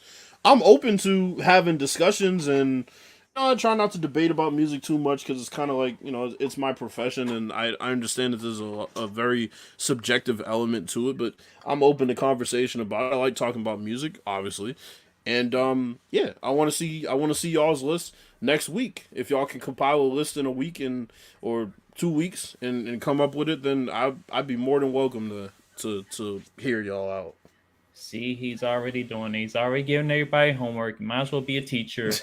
Giving people Mariah homework. Carey, Mariah Carey, she was good. I mean, he put Maria. Mariah Wow. is with an H. With two R's. Is that her sister? Nah, No, that's the nah. Spanish version of Mariah Carey. People Maya. used to compare Mariah Carey to Whitney, and I'm just like, don't do that. Yeah, that's Whitney Don't do carried that. her voice. Mariah Don't do that. lost her range. Like Mariah lost the range at a certain point.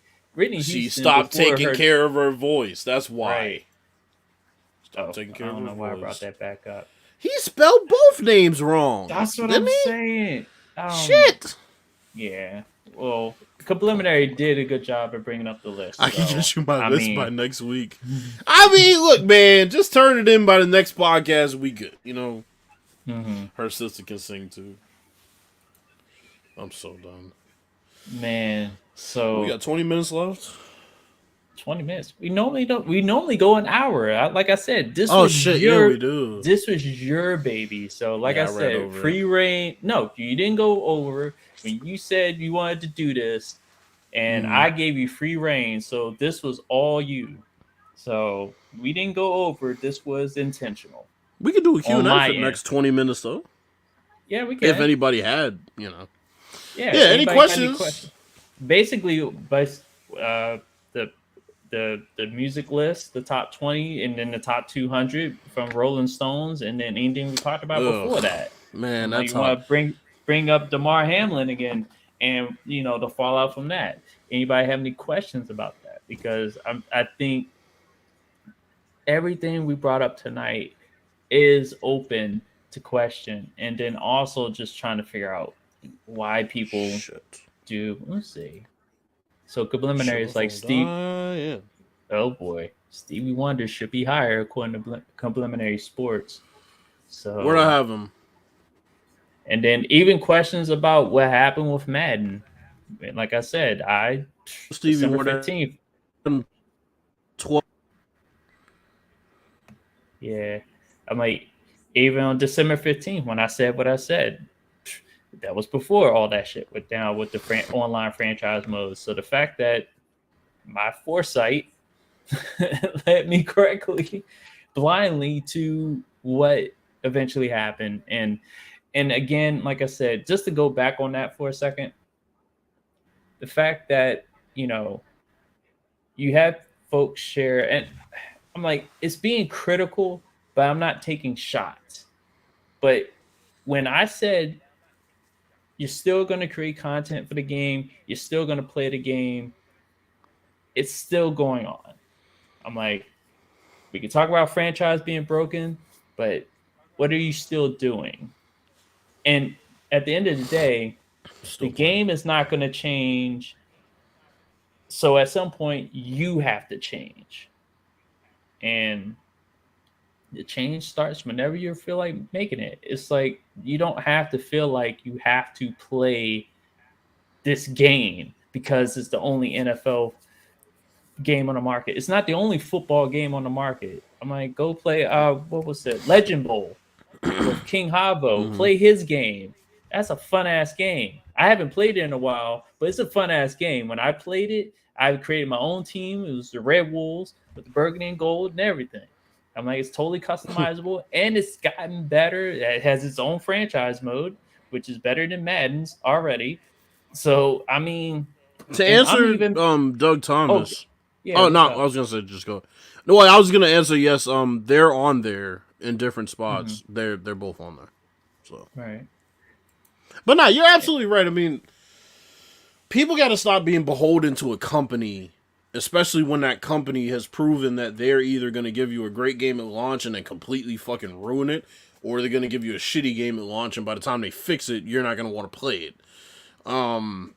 That's pretty much EA. It's either one or the other. It's either that or it's in reverse. It's sad, and I haven't even really want to play a football game. Just looking at the state that that game is in with the franchise, I haven't really wanted to play any other. I mean, shit. I actually thought about playing. I thought it. Holy shit, that was a ghetto ass moment. Oh I man. actually Thought thought about about playing NFL 2K5 on my Xbox 360, but my disc drive on my Xbox 360 is fucked. So I'm gonna have to either get another one or get that fixed, which I don't think I'm gonna get it fixed. I'll probably just get another Xbox 360 because they're pretty cheap. yeah, Subliminary asked me what game was I talking about. It's called Legend Bowl. King Havo, who pretty much is in the community, he pretty much made that game. I think him by himself made that game, and that game is let's see, yep, there it is, Legend Bowl. I was just looking it up on Steam. It's available on Steam right now. Now, uh, if you heard about it back then, like within the last few months, it was on sale for a little bit. But this is a fun ass game. Like the weather effects take place. There's like for a game of an 8-bit variety, has a lot of the good football concepts in it. I definitely recommend it. It's totally customizable. You can create your team. It has an interesting way to it has a particular rating talking about greed. I think greed is one of the ratings for each player, which plays out interesting. It actually, governs the contract situation, also governs whether a player will. I don't know if he has holdouts, but that part is pretty interesting. So Steam is free. Yeah, to get on Steam is free, but Yeah, it's just a you marketplace. got, but yeah, it's just you got to pay for the game. I'm like, just like you guys Yeah. don't donate to us, don't expect to get the game for free from Avo. You're gonna pay for it and pay for more than what I paid for it because I bought it while it was on sale. So, but Mm-hmm. it's a fun game. I definitely recommend it. Havo, if you're seeing this, which you probably won't because you're not even subscribed to me, but anyway, but it's a good game. And I've you told him giving that. him plugs and he's not even subbed? Nah, wait a minute. No, no, Wait no, a no, no. I minute. couldn't know because I told him, I've already told him that this is he has a good game on his hands, so I he don't get. knows. Nah, fuck that. Subscribe. I don't want to hear that shit. Fuck that. Fuck that. I don't care how good your damn game is. Mm-mm. But yeah, Subliminary Steam is just a platform, so that I think they're free to play games on there, but Legend Bowl is not one of them. Then there's also Retro Bowl, which is like Tecmo Bowl. So you That got shit's that, on. Yeah, that shit's on the console too. and then the Forgotten Axis Football is still around. You don't really hear much about that, but they actually released the game this past year in 22. So that's there, and think Maximum Football is eventually going to come back. Yeah, So what they were showing a few months back actually didn't look too bad. right. Maximum football too. So Um, and then on top of that, oh just god. one more thing. Hmm. You don't have to play a football game. There's like 20 million games available that you can play in the meantime. You know, if EA wants to, you know, go left like they've gone, how about you guys go right to another game? Full transparency. The only game I've Jeez. loaded up on my console for the past like month is me Hmm. and my boy playing Warzone. Look, it's fun. I don't know, like I was working on my 2K roster for the retro, the NBA my eras. I stopped doing that completely. The only time I hop on my Hmm. console now is to play Warzone. Warzone is fun as hell. I have forgotten about football games damn near completely. Shit, I'm not even playing 2K anymore because if I get on there, I'm just gonna work on that roster, and that shit's time consuming. You gotta just create players, and they got so many players that aren't licensed. It's fucking annoying. By the time I finish that shit, there's gonna be a new 2K coming out. So what's the Hmm. point of me even? I mean, we got AEW's game coming out this year, Hmm. sometime eventually. We got Undisputed maybe coming out this year. There's a lot of games to look forward to that don't include Madden. I mean, and worst case scenario, I have EA access. I'll try it, but probably be the same bullshit as been. So I got And Duke then too. and then even so, I'm like, as much as I complain, in which I thank everybody for watching the video about NHL, NHL Oh boy. is still a good game. Just they Oh yeah. did lie to people and say Some that fuck they were shit. adding on to the presentation and taking out the full presentation aspect. Straight up bullshit. But if you put that aside, they didn't sacrifice the rest of the game. Nah, they And some I hoes. They started some up hoes my for that shit. I said I started up a franchise mode. I'm going right now. I'm in the last preseason game. I'm 5-0 going into the game against the Flyers.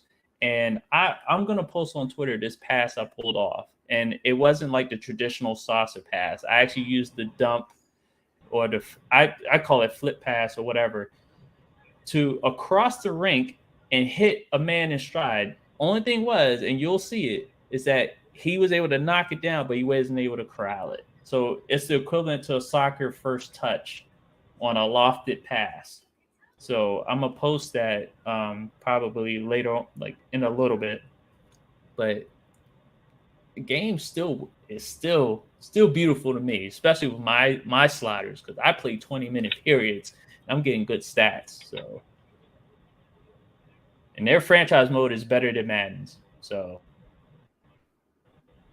I got what I want. All right, let me see right here. No Man's Sky is epically more awesomer than any open world. This man coming up with words, adding on letters that not supposed to be there, Epically but more awesomer. I know, right?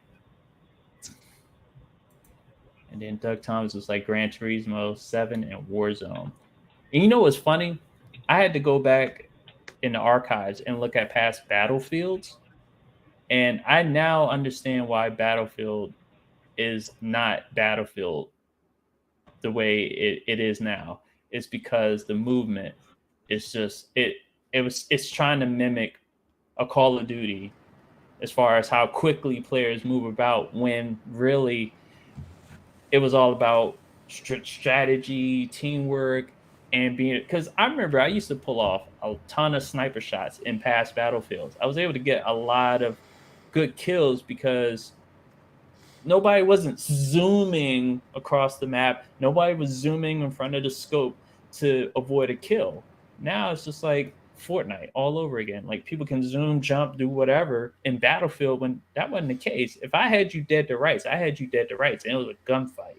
Not this, oh, I can just out jump you, I can drop shot you, drop type of stuff. Now, I don't see that really occurring so much in Call of Duty, but I know Call of Duty is still some shit as Nah, far as that's it's concerned. still in there in Call of Duty. It's definitely still in there. And honestly, I mean, it's a shame that we could still go back to Battlefield 4 and play the best brand of a shooter. it's like, what the fuck? Like, why is the gunplay still better in this game? Why is the movement still better? Why, when you have somebody dead to rights, they can't just dip out on you because they're moving at Right. warp speed? You know, if you got bullets on them, they're pretty much gonna die, and that's how it should be. Call of Duty plays okay, but it still moves too fast. People move too fast in general, and it makes it so that the maps have to be, I guess, smaller because they want everybody to just fucking every 2 seconds see somebody, and that's not how Battlefield is. Battlefield is very methodical, and you don't have a lot of guys getting 30 kills every 2 seconds. Most times, you know, a really good game in Battlefield, you might go 10-2 in a Pretty TDM match, much. right? Right. And in Call of Duty, it's like if I don't get 30 kills, I'm like, this shit's whack. Like, what the fuck was I doing? And it's a completely different mindset playing Call of Duty versus playing Battlefield, and it's, you know, Warzone's not like that. Warzone's actually pretty. Well, it's fairly realistic, I guess. I don't really have too many bullshit deaths in Warzone. I recommend Warzone to anybody that wants to play something that is about as realistic as you're gonna get as far as strategy. You know, having to loot, having to get inside the circle from the storm. Warzone is the best thing you could probably play on Call of Duty, I'll say. Mm. Now, I do have a question for. I think I brought this up before we went live. I don't recall if I said it during after we went live, but I have a question for everybody in the chat. Now, I brought this up on Twitter and I brought it up on Facebook. I gotten some interesting answers on Facebook that logically I can understand. I have obviously no comments on Twitter, but I do have a poll up that asks the question: if you're familiar in the martial arts realm, the two fighters, Bruce Lee and Bolo Young, if you were to participate in a Kumite tournament, which one would you rather face? Bruce Lee or Bolo Young? I'd rather face Bruce Lee because Bruce Lee barely ever fought in any competitions. So Mm, give me Bruce Lee. Bruce Lee. Well, I'm not. I'll just keep it there. Give me Bruce yeah, Lee. and basically, for me, I would have to go. Let's see, it had to be Bolo. It had to be Bolo because first of all, I'm probably faster than Bolo, like running wise. Bruce Lee is pretty much. I would be a little bit bigger than Bruce Lee weight wise, but he'll break my shit in seconds. I'm sure Bolo could, but he would have to catch me first. And there's a time limit in the Kumite. I don't think the fights are untimed. I think they were what was it? I don't think the Kumite fights. If anybody's seen Bloodsport recently, tell me if there was a time limit to either each round or each fight. But I know I'd be running from Bolo, and he would just like Sean Club Van Dam was running from Bolo. I mean, if he could run away from Bolo, I definitely could run away from Bolo. I'd rather take Bolo. And I see in the chat, Doug Thomas is saying Bruce Lee. Yes. You got Give me, preliminary. give me, give me Bruce Lee. Of like I want to see preliminary how that says motherfucker Bruce. fights in the actual tournament. Okay, all that shit on camera is real fucking cute. Okay, when it's an atmosphere and you actually got to beat a motherfucker's ass to win, and you're playing by points, not by survival, your mindset is a lot different. Mm, So I'll take my chances with Bruce Lee. I'm not saying whoop Bruce Lee's ass, obviously, but right. if I, I'm I picking, I just couldn't. To me, I just felt like I wouldn't be able to contend with his speed and attention to detail. I'm like, whether he has participated in tournaments, which he hasn't done that many, but it's just like, Bruce Lee.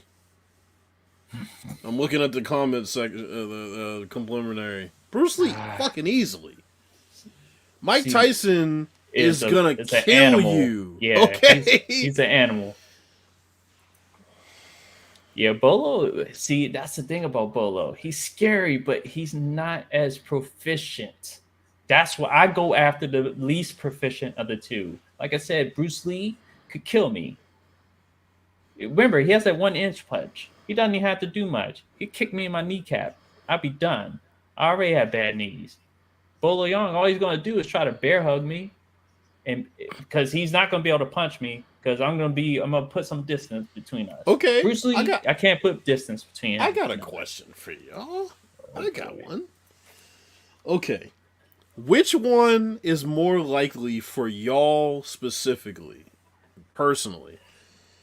Would you take your chances either surviving a round with Mike Tyson or landing a punch on Floyd Mayweather? Which one is more likely? I think I I could land a punch on Floyd Mayweather. Like one. If we're talking a round, mm-hmm. I think I can land one punch. It might not be clean. Right. I can land one, even if it's a body shot, even if it's inconsequential. I can land one. Survive a round with Mike Tyson. Shit. You know how many pros that were actually good? I'm running like, look, can't blame you. You know how many pros were good and didn't survive the first round with Mike Tyson? Didn't Buster Douglas get knocked down in the first round by Mike Tyson? I think so, yeah. In the match he won? Mm-hmm.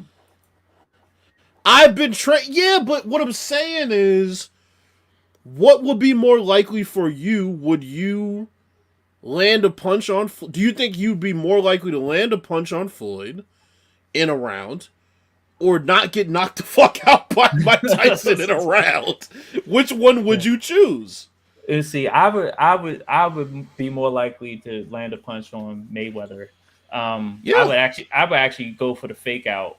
I would literally try to fake him out and play his own game, play his defenses against him. Because if I can get him to defend an area that I'm not trying to go to, I got him.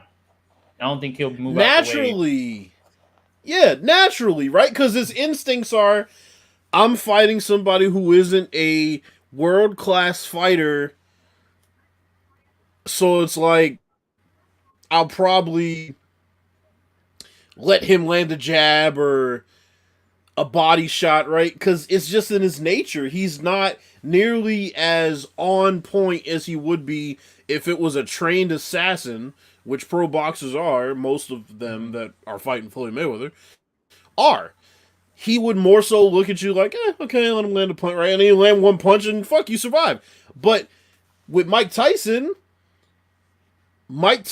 is gonna cut the ring off on your ass. So all that movement, especially for people who don't know what the cardio's like with boxing, it ain't no fucking joke, okay? And that's without throwing punches. When you start throwing punches, a pack of... You mean Proud Boys? Pride Boys mean something totally different. No! I'd rather fight a pack of Proud... I think everybody would rather fight a pack of Proud Boys. Because they can't fight. So, unless you fighting the Hodge twins, I don't think those bitches can fight either. Overinflated fucking coons, whatever. No, but boy, surviving around with Mike Tyson, that's a tough. Even now, even with Mike Tyson being 50, whatever the fuck he is, surviving around with him, that's like Kratos.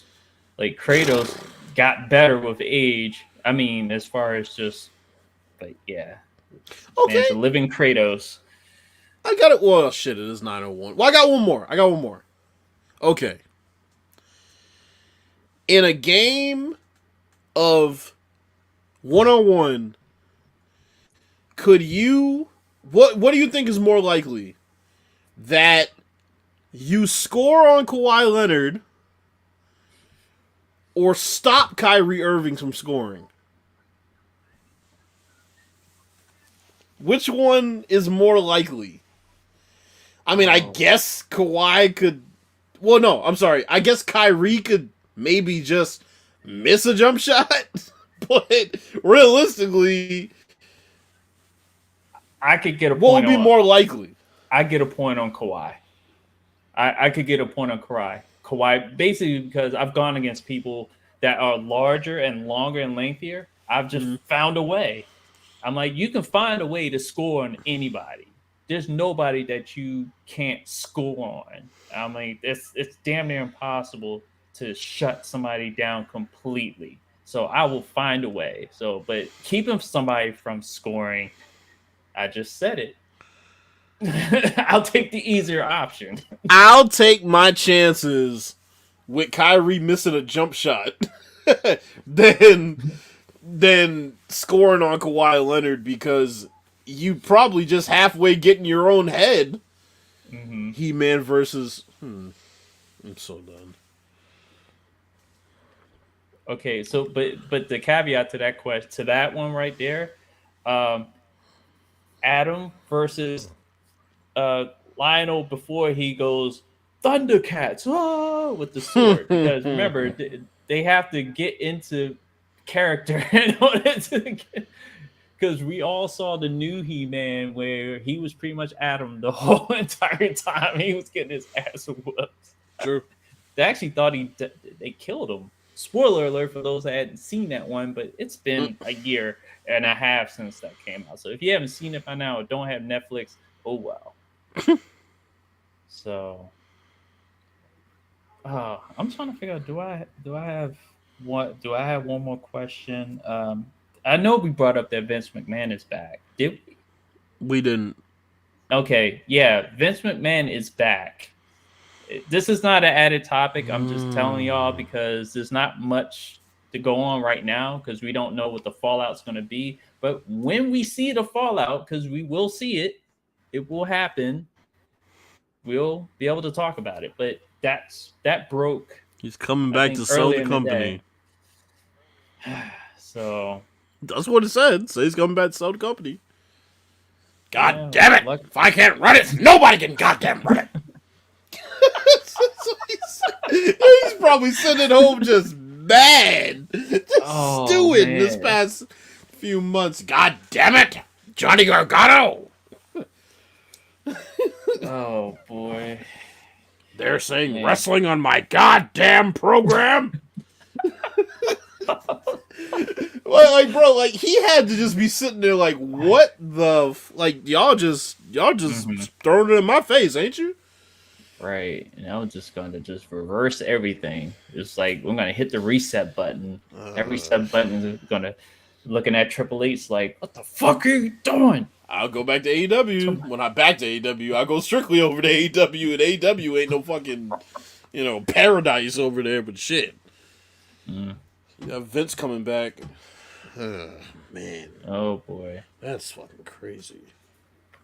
All right, so that pretty much wraps it up for tonight's episode of What the Fuck Just Happened. Like I said, we went through a history lesson, music history lesson. So definitely was music appreciation. My boy Bill's putting it down and y'all ain't donating. That was a free lesson. And, sometimes you gotta do shit for free. Well, next time, the next lesson won't be on the house. Damn Be able to donate enough to put me in another home. Just to say that. Anyway. Not a nursing home either. Oh boy.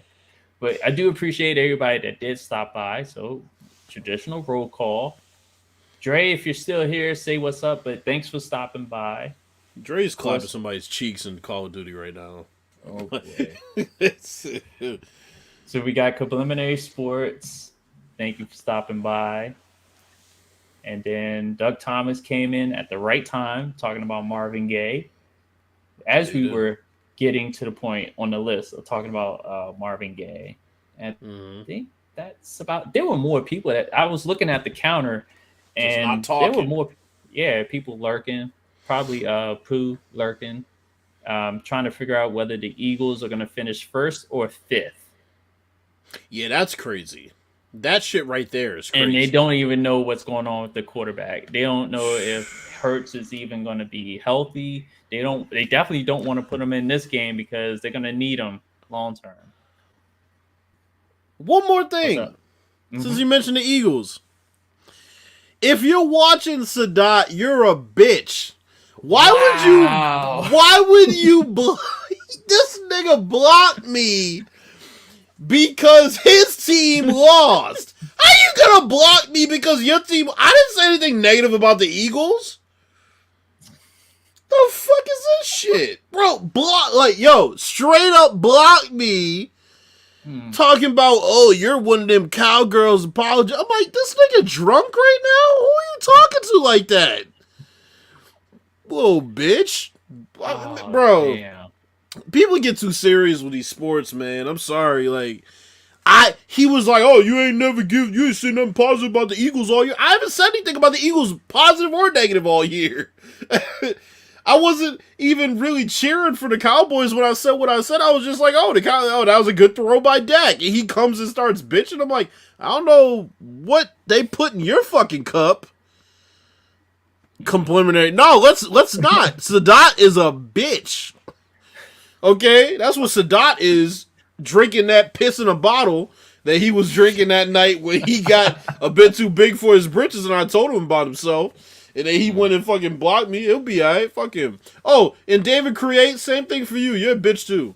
Wow. You blocked me way back for some, I don't even know, some weirdo ass shit. You got mad because I was being sarcastic during some fucking interaction on Twitter. Yeah, y'all some bitch ass motherfuckers, but whatever. Wow. Yeah, whatever. I forgot about him. I wonder how he's doing. I would call somebody else out, but I'm a chill. That's a bit too, That was Bill's outro, by the way. Oh yeah, I'm done. Is that all I need to say? All right, and yeah, that is a strange situation with the Eagles, the Cowboys. 49ers can still finish in first and have. And to tell you the truth, it's setting up for the 49ers to make it to the Super Bowl either way. That's gonna be hell if you have to go in that stadium and try to beat them at this point.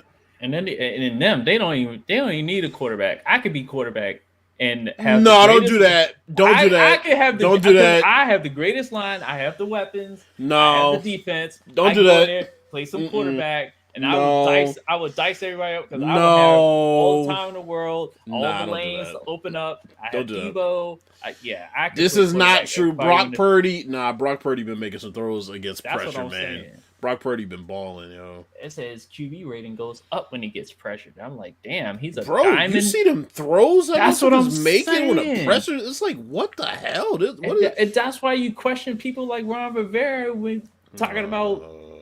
Here we go. I'm about to say it's gonna be intervention number 2.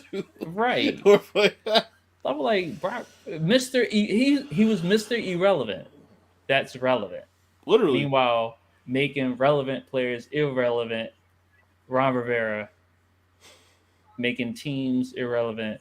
Dan Snyder making franchises irrelevant. So with that, Jimmy Garoppolo went and reached his contract to get paid $6 million this year and got injured.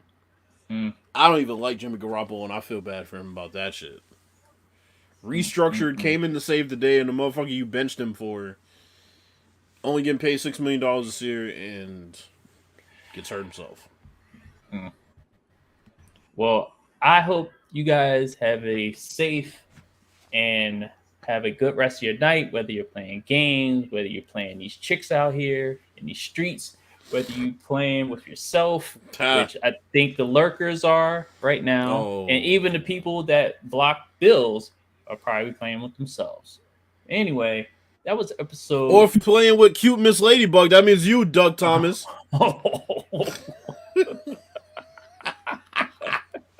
Let me stop. That's an old joke. Y'all don't probably get it. That's a marathon joke. It's not even just running now. It's been going for a long time with no end. It's like CNN. It never goes off air. Oh, wow. Yeah. When back in the day, in the 80s and 90s, where the TV had the decency to go off the air. But anyway. Tom's like, I knew you was going to say it. He's like, I knew it. I'm sorry. Come on.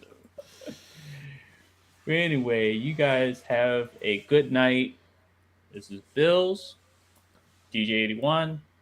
You can follow us on Twitter. Let me put up, because I actually didn't do this the last time. Those are our Twitter handles. Follow us there. Like I said, subscribe to the Power Hour. When he starts his podcast, you'll be right there to tune in. You guys are already might be coming sooner than you think. Right. So, and you guys are already subscribed to me, so I don't need to advertise. You guys are here, just like Madden. You already paid your money. Well, Oh, not really, but which I'm was just saying. nothing because I wouldn't pay. I wouldn't pay for a camera. What with y'all motherfucking money? I'll tell you that much. I was like, you can subscribe, but you can also. Well, I'm not even at the level yet to even. So tell your friends, tell your people, because I am gonna finally start making a push after about what 10 years of doing this. I'm finally gonna make a push to get to where I can monetize the channel and then be subjected to the algorithm. Where right now I have free reign. You know what? Never mind. I don't need to push. I'm good because I have free reign to do whatever I need to do. I don't have to worry about the rules so much because ain't nobody flagging me. Motherfucking So miles either. I, I'm good. I'm good down here. So all right then. Like I said, I've been this outro's gone long enough. You guys have a good night. Happy New Year, 2023, the year of MJ. Just It could, saying. I mean, could be the year. Year. Could be the year of LeBron. No, no, no. That will be, and we'll be dead by the time it's the year of LeBron again. Could be the year of Roddy Brown. Next year will be Kobe. No, So maybe it's a year of Darrell Rivers. or Champ Bailey. Hell no. I don't know. I don't know. Anyway, all right, we're out of here, guys. Peace out. We'll see you probably in the Peace. next couple of weeks. Peace. Peace.